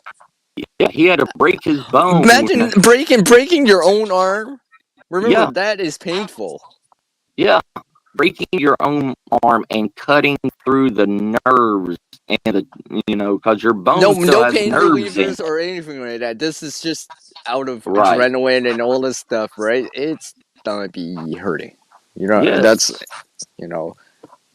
Well, but nobody wants to actually look at the real life situation and has the bad ending, like the guy that was in Alaska that was living in a school bus, and he ended up running out of food, out of supplies, and the water was too high for him to get to the nearest town to go get food. So he ate some poisonous berries that he found because he didn't know wild edibles. He saw something that looked like blueberries and ate them and died a horrible death by himself from eating the wrong berries in a school bus in the middle of winter. Like, those are the real stuff. When you're starving, you can't just whip out an edible, an edible, wild edibles book and say, oh, yes, that drawing looks exactly like this. You're not thinking that way. You are trying to get something to eat. That sounds like me. Right. I mean, yeah. Sorry, You were already scavenging Yeah, I know. You guys around. went back to food again. Well, Can I'm we just talk saying, about the snow? Can we just talk about go back to that? That was cool. Well, the thing is that's what kills most people is the lack of food. That is the number one killer. It's not dehydration. It's not running out of supplies or anything. Lack of It's energy. always, yeah, it's lack of energy. It's lack of food that makes you not think properly. Actually, you And see that in a lot of those shows where they're talking about their energy levels, right? They talk about it. There's a lot of shows that talk about it, and a lot of these shows that when people tap out, sometimes it is because their energy level is so low they just or they need emergency medical service for part of the show because they're that far gone on it. Yeah. It's real serious. Yeah, what was the one? What was that one? Alone or something like that, where the female was sitting there and she didn't eat for what was it, 3 days, and she was sitting there with a hatchet and holding a piece of and she missed. Yeah, she was holding the wood because she wasn't thinking properly because she did not have food. Yeah, she didn't have the energy level, right? Your brain needs that energy, or else it's not thinking straight, and next thing you know, you're making mistakes that could be costly. Hey, it's Huga. Hi, CB. She's back. But yeah, we are not emphasizing on the true things that are going to literally get you killed. It's good to see you too, CB. Yes, good to see you. But that's the thing. Nobody wants to hear the truth in this stuff.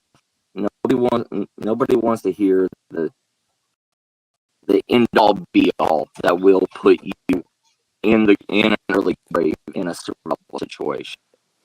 And nobody wants to hear that. Everybody wants to hear that they are going to be a quote unquote survivor. Yeah. And they'll tell great stories of this. Right. Yeah. They don't want to hear that the person of the story died a horrible death at the end of it. But although there is some shows that will show that part a little, but not a lot. Usually they make it out.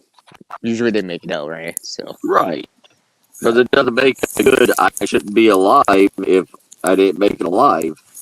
Yeah, or whatever, right? Yeah. I mean, look at the real the ancient survival. All of the ice breaking missions in the Arctic. Where the whole crew had to kill each other and eat each other. It's like. I'm sorry. I'm pretty sure that will happen. I'm pretty sure that'll happen. I'm pretty sure there'll be story. It'll be told in 2100, people will be telling about that. Just like how we tell people tell stories about the Great Depression and early on. Yeah. It would already be like that. This is the Yeah. food they had. People fought over TP. I don't know why. There was a big heist. Right. It'll probably be like that. Yeah. Right? Just 100 years from now, the Great COVID. Yeah, exactly, right. The Great COVID toilet paper escapade. Yeah, exactly. They'll coin this term or this name to it, and everyone will stick to it, kind of deal. Yeah. We have all these channels and everything. Oh, this is what this is my grandmother. She survived through the Great Depression and everything. Yeah, that was a real life thing. 100 years from now and everything, it's going to be like on whatever social media platform it is going to evolve into. It's going to be like our great grandkids is going to have CR up there. This is my grandfather CR. He lived through the COVID pandemic. Yeah, right. How was fighting for toilet paper, Grandpa? I was smart. Kids. I got it before everyone took it. No. Do you have any recipes from the COVID? But if you think about it, to relate this back into this post-disaster thing, right? At that time, during the Great Depression, they're thinking. At that time, you can think about it like that, like they're thinking ahead, like post-disaster, because at that time, the great Dust Bowl, amongst some other things, I mean, there was things leading up to all that. I mean, there was crisis, actual real crises going. I mean, 100 years from now, they're going to be like, Grandpa CR, what'd you do when the Popeye chicken sandwich crisis happened? When Popeyes ran out of chicken sandwiches. I'll be like, I was so hungry, I had to. No. I'm sorry. Can we? I'm so hungry. I had to go make my own coffee. Can we never ever? We always have to talk about food, or you guys always gotta talk about food when I'm here. I just noticed. Maybe that's it. We never talk about water. We never talk about something else for a little bit. It always comes back to food. I'm just kidding. Because we know if we make you hungry, it's even funnier. I guess the struggle's real. The struggle's real. The struggle's real on this stream. And to think I'm co-streaming this, by the way, on my channel. No, but this is why I take it I'm trying to get better at doing it, like using leftovers and creating different things. Like I've said to Uncle Al, because he posted a community board and tagged me in, and I'm like, I noticed that the potatoes were a staple in a lot of those meals. Right, I was just like, and looking on how, like I said earlier, they fried them up, they add them to stews and stuff like that, right? Because in post-disaster, if food's kind of limited, or you're gonna use the food that you have, or what's this? For example, I guess most people would use their fridge items first. The preparedness community tends to lean toward, if the fridge is going out for whatever reason, you don't have any more power, whatever, generator's done, got stolen, whatever, I would use the fridge items first, because priority is what is going to spoil first. That's kind of the general consensus, right? Whatever the priority is, what's going to spoil first, right? Like, if I was dipping into situations like that, I wouldn't dip into, let's say, the longer food storage, like dry stuff, canned stuff, freeze-dried stuff, if Mark was still here, right? Or the canning stuff, right? I'd probably go, okay, what's the fresh stuff's probably gonna go first, right? If it's still in the ground, growing in the ground, okay, that's still good. Live food doesn't spoil, but it's just that stuff that in the fridge or in the freezer that, okay, maybe we should do something about this. Well, here's the thing, okay? There are so many survival techniques and everything that is still being used across the water, like in Europe, all this stuff, that like America, we have to refrigerate our eggs. Okay, y'all don't refrigerate your eggs, do you? Shadow. There's somewhere. What is it? I saw a thing like in Scotland or somewhere that they keep their eggs in a bowl on the table all year round, like where it's easy eating and it stays fresh because it's got that protective layer for the egg.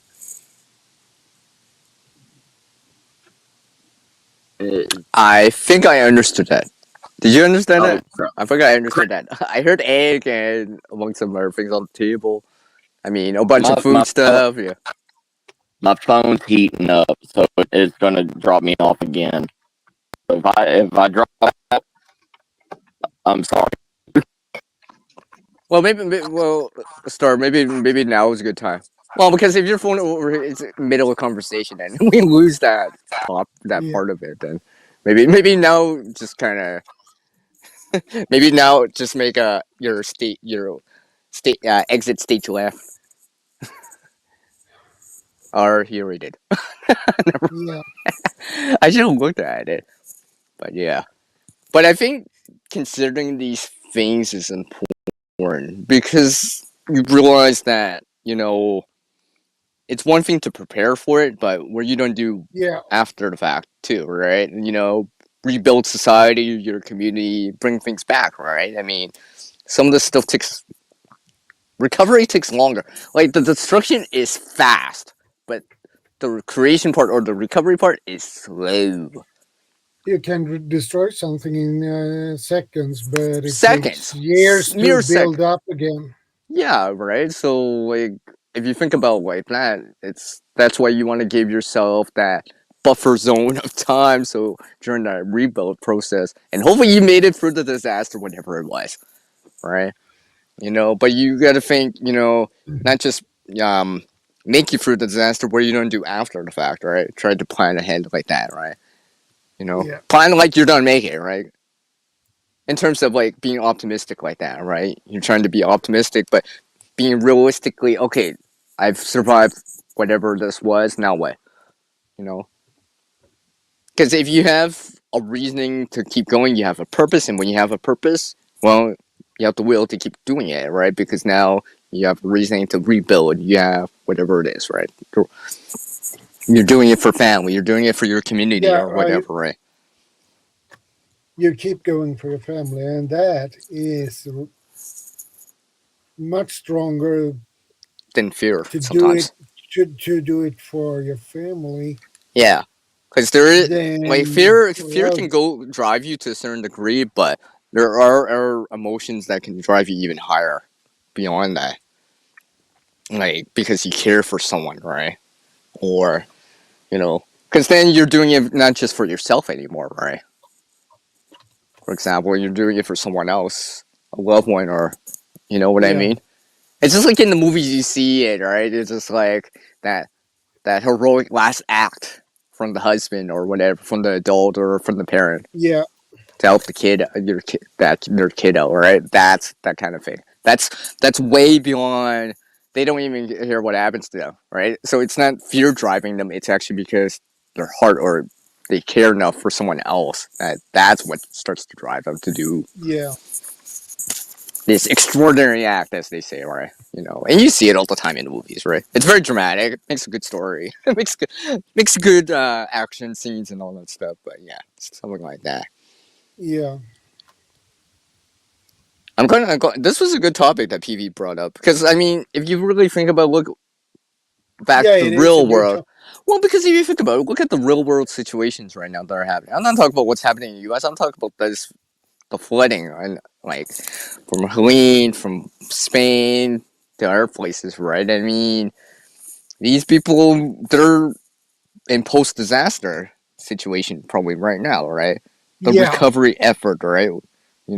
See what they're doing. Maybe and a learn a flooding few like things. that in Spain, that will take some time before they get back to normal. Yeah, exactly, Uncle. Grow that garden. Hi, Colin. I see you. You just showed up. Kincaid Outdoors. Yes. Good Actually, that's evening. Colin. That's with an well, I'm spelling it anyways. But yes, welcome.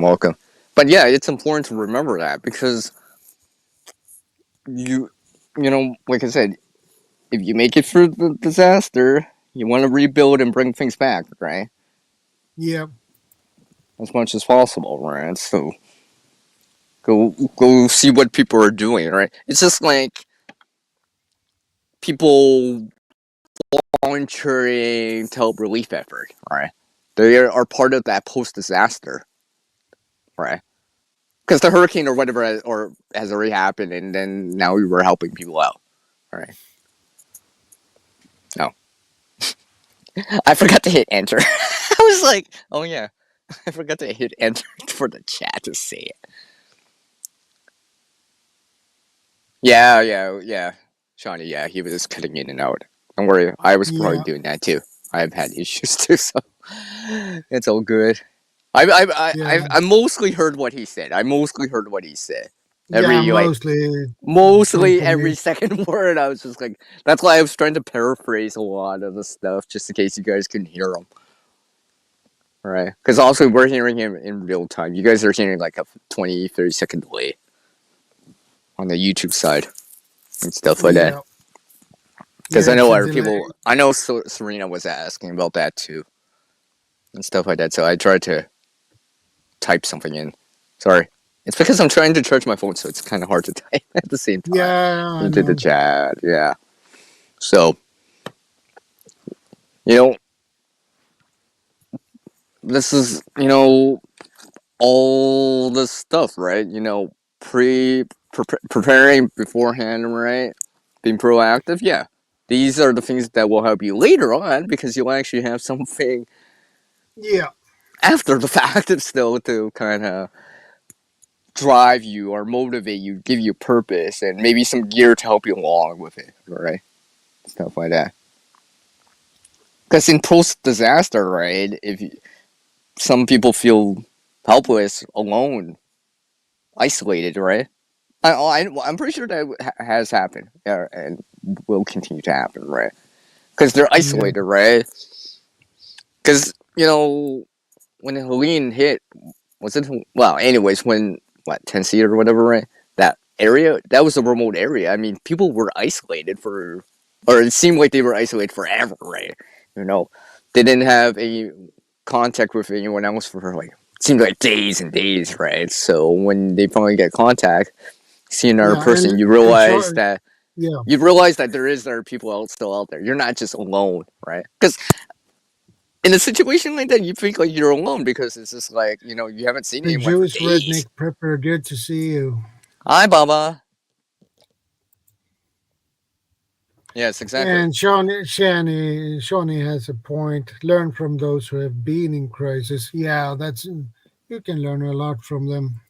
Yeah, I think this is why I started to watch these post-action reports from Helene and amongst some other places, right, where people were openly talking about what helped them out, what they saw and stuff, because that gives you a kind of sneak peek of what you might experience or right, because they're sharing their experience, so you can visualize. It's like, oh yeah, maybe kind of adapt that what they saw or whatever to something you may see in your own area. For example, right? Like I watched videos. People were saying, oh, I was so glad I had the battery bank charged up, right? Because we went somewhere to get cell service, right, or Yeah. whatever, and everyone's charging their phones, right? Couldn't even you had to wait in line just to charge your phone if you were there, for example, because Yeah. everyone's using the outlets, right? And there's only so much power, right? So having a battery bank made you independent from that, at least for a certain period of time, right?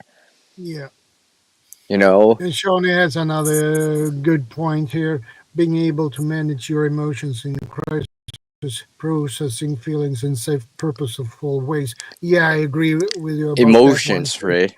Like Corsair trainers would say, Steve, there's only three things that will happen. You freeze, flight, or fight. I think I said it Yeah. right. He says it like that. Those are one of the three will happen, right? So, and your emotions play along with that because you start stressing, not thinking right, overreacting, getting angry, or whatever, right? Your emotions take over, and then you're not thinking really logically in the situation. Yeah. You're letting it take over, right? I mean, I've seen that with people. I mean, let's just say something happens to your friend or whatever. You might feel a little bit, but let's just say their sister or their mom is going to feel something something even more different than you are, right? Because it's really directly affecting them. You know, where they're more worried, they're more stressed, they're kind of quote unquote freaking out, you know, or whatever. I've heard about this, right? And just like I've experienced this before, not personally, but you know, someone else, their sister or whatever, just went through something or whatever, and they're freaking out, and I'm trying to kind of stay logical in helping them, right, and stuff like that, you know, as much as possible for what it was, right? Because you know, there was other people around, and you know what to do. I'm just like, you know, well, you know, stuff like that, right? Because it just happened out of nowhere for us. Like literally, next thing we're setting up camp. Next thing you know, we're almost calling an ambulance at times, right? So that was kind of serious for what it was, right? And that's really these kind of things, right? These little tiny things that can happen. Like if you think about it, that could be a little mini disaster, right? SHTF can be personal too, right? Yeah. Just a personal thing too, right? You know, if you just got in a car crash, that's a serious, you know, disaster for you, right? Maybe not for you per se, like you or Uncle Al or Shawnee or whatever, right? But for me at that time, it will be, right? That's all I'm thinking of. I'm not thinking about you guys right now. I'm thinking of I just got in a Hey, crash Shortest or Adventure, good to see you. hello. And Shawnee says, would any of you create digital preparedness checklists for each specific crisis and a time warning of what to do? Could sell them or do for free? Oh, I see. Can't say I have, but Or at least a mental checklist. I know Preparedness Veteran mentioned that too. yeah, mental. At least go through it in your head. At least go through it, and you know, at least if you're not writing down, at least go through it in your head. Or do both. Do both. Just do both, right? You have a written copy and you have something in your mind, and maybe you'll do a digital I'm doing copy too. good. You know. Yeah.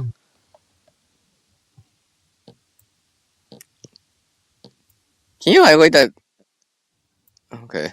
That comment from that other comment from her. She was able to test out her charging battery bank today for the first time. Stayed at 64%. After 4 hours, was at 86. Partly cloudy. Yeah. You know, something like that gives you kind of some more concrete information to go on, right? You're not assuming, right? You've actually tried out and kind of see it in the real world, for example, right? It's just like a battery bank, just knowing how fast it can charge your phone or how long does it take to recharge it if it's totally dead, right? I would want to know that so you can apply it to you have knowledge or intel to apply to the problem, right? Like, let's just say your battery, some sort of flooding post disaster, right? Your battery bank's starting to dry out. You don't have a generator, whatever, solar, or whatever. You're gonna charge it at some place or with someone or whatever. It'd be nice to know. It takes X amount of time to recharge it from dead. So you know, let's just say they can spare you 4 hours of time. You realize, okay, Yeah. that's gonna give me half the battery bank or a quarter of the battery bank. You already know that. Because you've already tested it out, gone through the process of trying the gear out, right? And you just kind of know for sure, right?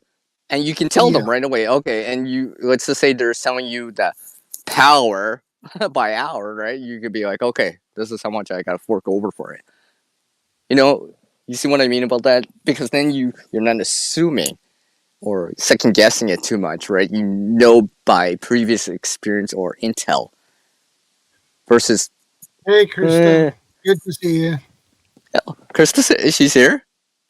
Yeah, almost Hi. Green Acre is here. She just Hi. popped in. Yeah, I could see. Hi, Krista. Oh, she's over on with me. Let's see what did Uncle Al say? 15 to 45%. What did Uncle Al say in there? Yeah, Oh, that okay, was yeah. Uncle Al who said that. Yeah, I see. No, but you know what I mean, because some of these battery banks actually take like 12, 16 hours. I mean, it depends, but because the fuller they are, right? So it's just would be nice to know in advance how long it Yeah, takes, right? It's just like knowing typically how long your phone takes to recharge, right? So if you know, hey, in a half an hour I can get like 60%. Let's just say something like that, arbitrary number. Then you could be like, okay, I can give you. I'll give my sister half of the time. You know, we can only be here for an hour, so I'll give her half that 30 minutes, and we can at least have two phones at 60% versus one at, let's say, 90, 100%, and one that's at 10. That intel you would know in advance, right? yeah. Because you've already done it, or you just know it because of experience, because you do it every day or whatever, right?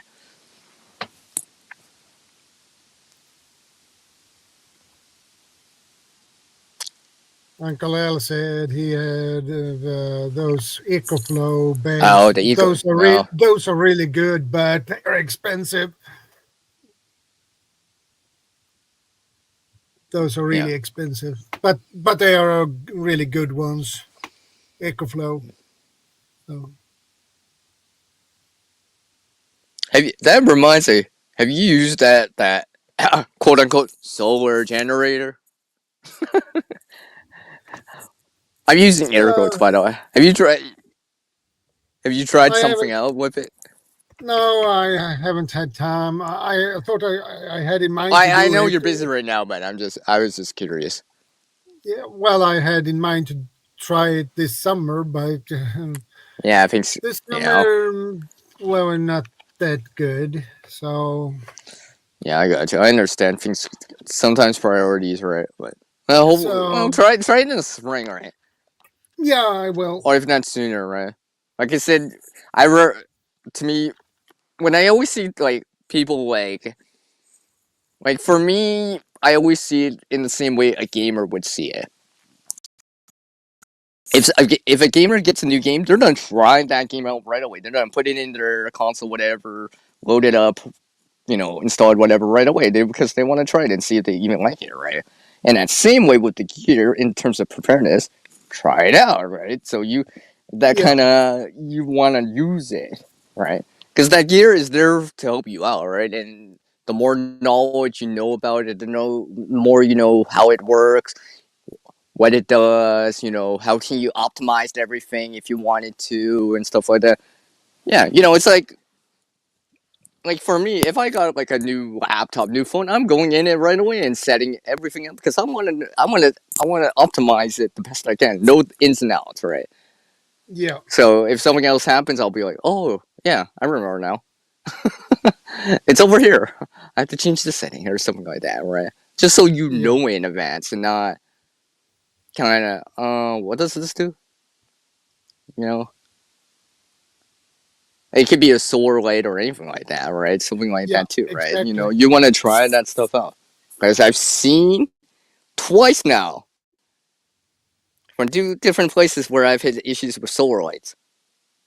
Out of the box.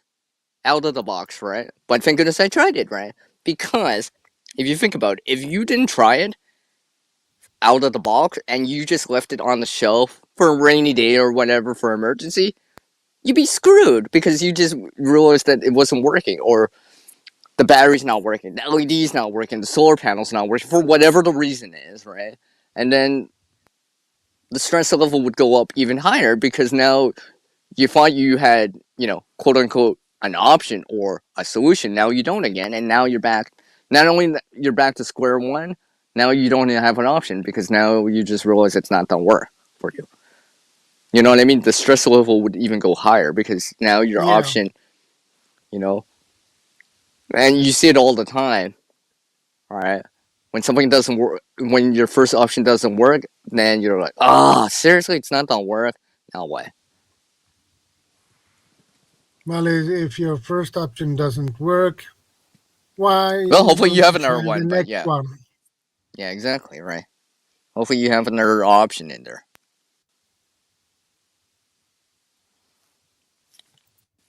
And I learned that lesson just by just by seeing it for myself, real world experience for myself, with my own hands, with my own eyes, right? I was just like, I had to return it or exchange it, right? And stuff like that. I was just like, that's why I think if you don't put something in a bag, try it out as much as you can for what it is. I mean, some items it's kind of harder, water filters, whatever. But I mean, like a flashlight or something, like a knife, Yeah, a cutting tool. I mean, how much? You're not to wear it down that fast. You're not to drain the expected life cycle of the LEDs just by turning it on at least one, just for a minute, right? But at least you would know right. that it can turn on, or uh, it's not sharp out of the package, for example, right? Not all tools out there are sharp out of the package, for Yeah, example, right? So it's good to try it out and just be like, oh, okay, I should touch this up, right? Because when you really need to rely on it and you don't know for sure, or something happens, you'll be like, what?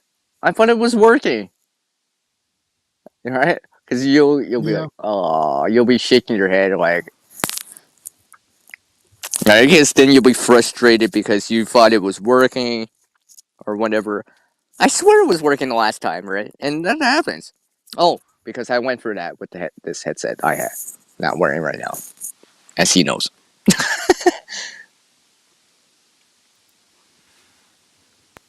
What is Then your go-to sharpening gear? yeah, I think ultimately, in my opinion, also you wanted to have it as sharp, well, in a good working order, right? And have something to even touch it back up, right? Even to well, strop with, to strop with. most of the time you need just uh, sharpening stone that you hone Touch the it back. edge, you maintain the edge, you Yeah, you don't just sharpen touch it. it. Yeah, Yeah, yeah, you you just touch it give back it up. a Maybe touch up. strop it, right? Stropping would probably be the first thing because they're not technically removing material, but you know, things happen, nicks, Yeah, whatever, right? this is what I use for maintain my edge. So I see. works works really good. Mm, Diamond. yeah, and of course, you've tried it out, so you know how it works. You know Yeah, I tried it. how long it takes to do something from my hand, all right? You know how long it takes, right? So you can factor that in what you're doing at that time, right? You know, if it takes you 5-10 minutes, I gotta actually do this for 5-10 minutes. At that, you know what I mean? So to Thank you relate it for back the into that post-disaster thing, let's just say you use that cutting tool. Let's just say it's a more, right, for the sake of a brand name, right? You use that more yeah, knife during that situation. Now it's like disaster's over right now. You're like, okay, I should touch this back up, right? Just in case, right? Like preparing this veteran say, what? Let's say there's something else happening. It's like, oh, I better touch this up before something else happens, right? So it's ready to go once again, right? So it's ready, like in ready to go, or yeah, a ready to go state again, right? So if some sort of metaphoric aftershock or whatever comes back, well, you'll be going, oh, I'm going to retouch this back up. It can go for another couple days again for me, right? Versus not doing it, I guess.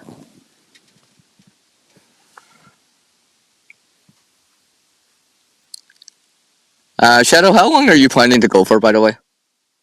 Because this is like the uh, typical 4-hour mark. So that's why I'm yeah. asking.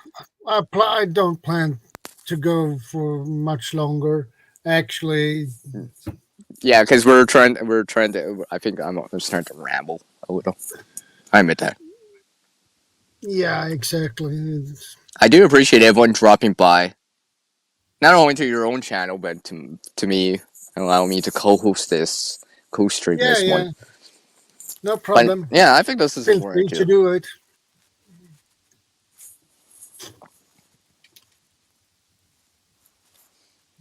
And one that dropped by.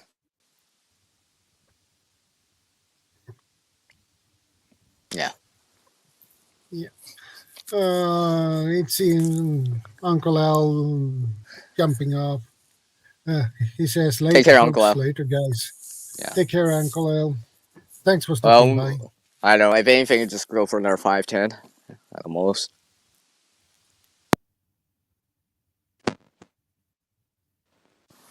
Yeah, go for another 5-10 minutes at the most, I guess. Yeah. I'll take care, Krista. Yeah.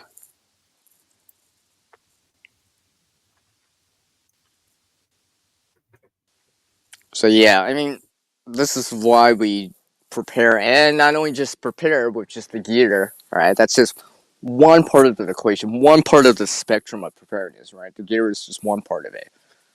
The knowledge, the skill, Gear, the experience that goes with it. Water, things like that. Well, yeah. That's Well, when I just say a gear, I mean part more of it. physical resources. Yeah. Physical resources aren't just part of it, right? I'm not saying they're not important. Yeah, they're important. Water is important. Food is important, right? You can't really reproduce that so easily, right? And knowledge can get you by so much. Skill can get you so far, right? And obviously, experience shows you the way, or what not, or what to do, or what not to do, right? But if you bring them all together, that system works better that way all together, right? So, right, the gear. Well, obviously the Yeah. will to do it, but the gear, the resources, the physical resources, the skills that go along with like knot tying and stuff, like the knowledge of wild edibles, or knowing that what's a better source of water, sourcing out this or that, knowing when something's in season, maybe not in season, knowing that that's a look-like. Everyone, don't touch that one. This is what you're looking for because of smell, characteristics like that, and experience that kind of, like I said, shows you the way. Yeah. Because you've experienced something before, or yeah. I need to give an answer to Krista. She asking me, "Are you going live this Sunday?" I never go live on Sundays. Only Saturdays. 8 p.m. my time. Yeah. Oh, and by the way, for everyone that's still here, because you didn't haven't said this, he will not be in for the next 2 weeks because he needs to take care of a few things. So, but he will have videos. Shadow will have videos, but he won't be live. Maybe perhaps maybe me or Garden or whatever will fill in, and we'll have a placeholder type of stream for you or something like that. And the next live stream will be, if I remember it correct, 23rd, November 23rd. Yeah, 23rd. So that'll be the day. That'll be the day after Black Friday. Probably. Yeah, that'll be that same weekend for Thanksgiving in the U.S. So that same kind of week. Yeah, I think we'll have more to say. Do you have a topic for that yet? That is what I'm gonna get into. Think about. Now, well, I know it exactly. I need something to explain the whole thing. Okay. Oh, see, he needs a prompt to show us to illustrate it. Okay. Okay. All right, let's see this. This pamphlet, you remember that? I remember I did a video on it, and I also did a live stream on it. This one, but the November 18th, there will be a revised version of this. I see. And it comes so as soon as I get the new one, revised version, I will make a video on that one, but I will not go into details, but I will do a live stream where we go in more to detail on the new pamphlet. I see. Because they have added things. They haven't removed anything. They just added 10 more pages to it. Okay.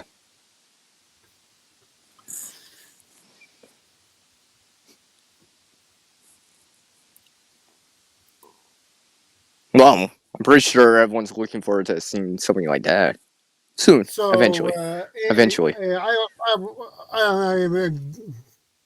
I leave on Friday next week, and I will be back home November 17th. So that's a Sunday, and I will be back home at the evening. And of course, I'll say this for everyone in the chat. Well, in the chat and everyone listening, right? Safe travels while you're doing this, of course. All that good stuff, like always, Yeah. Right. Yeah. Always being aware, right? Always situational awareness, all that stuff, right? Yeah. Always hoping for the best, but planning for the worst, as we see. The new revised pamphlet, Mm-hmm. they released the English version the same day at the same time. So that's why as soon as I get it and I will find it, I will do a video on it and a live stream where we go in more detail on the pamphlet, the new one, revised. So that will be fun.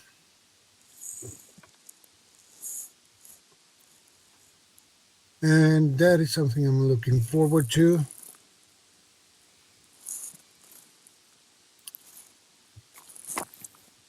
Yeah, it should be really good. Yeah. So when we do the live stream on the pamphlet, we can go in more detail. We can talk about it a little bit more in detail. Of course, you can make a video and do it in detail, but that would be a very, very long video. And Well, I mean, I guess you could always use the watch time. Okay. so you need to keep a video pretty short. You don't want it too long because that. For what it is, whatever it is, yeah. I mean, only the content creator can make that choice. How much you want to show or whatever, just the way it is. Yeah. So if you do a live stream on the previous video you made, that's okay because you can go in more detail on a live stream because you have more time to do it. So yeah, you can elaborate a little bit more on certain little things. Exactly. And well, not only that, you can do a Q&A type of thing with the side chat. Maybe have panel members to ask questions or whatever, right? Share their own thoughts about whatever you're showing, whatever it is, right? Yeah. So that is what I had planned anyway. So that will be fun. So when I get back home, I'll come back home. So that will be Monday, the week after I get back home. I see. We'll release it. So that Monday, November 18th. So I see. Yeah. So I hope I will have it on Monday in the mailbox. That would be awesome because that makes everything easier because in that case I can do the video on Wednesday and upload it. So when I have it, I can find the English version and I can set up the live stream when I find it. So which would be not that difficult. Yeah. See, I'm gonna show you guys something. This will be the last. No word of a lie. Look. Yeah. That's not green screen, folks. That's not green screen. Yeah. No. Yeah. See, I wasn't BSing about that. I'm not BSing about that. Quit. Take care, Krista. Yeah, take care, Krista. But yeah, I just wanted to show that real quick. Be like, Yeah. just to, But see anyway, who- I think it's time to wrap things up now. yes, I appreciate it. It's been a while since I did a 4-hour live stream. Yeah. I want to just have a few words with you in the back for like 5 minutes after. Yeah, I figured. Yeah. Anyways, thank you for having me on, or co-hosting, co-streaming, all that stuff, right? You're very welcome. It was very, well, everyone may be hungry, I'm just saying. Yeah, so am I. I know, right? I know. I should have ate before I started the stream. I didn't think we'd talk about it so much. Anyways, I appreciate everyone that dropped by. Not only for yours, but over on my channel moderators sending some links over. Yeah. I know Iron Fire Horse shared your link Yeah. earlier and I stuff like that. noticed that. Remind me to. I need to go back into the stream description and add your link in. I mean, your channel, like I said, it says co-streaming with Shadow Scout Swede. So I mean, like it says who you are. That's why I made sure I added that in, so everyone knew I was co-streaming with you. Nah, this is not my stream; it's yours. So yeah, stay safe, everyone. Stay safe. Take care.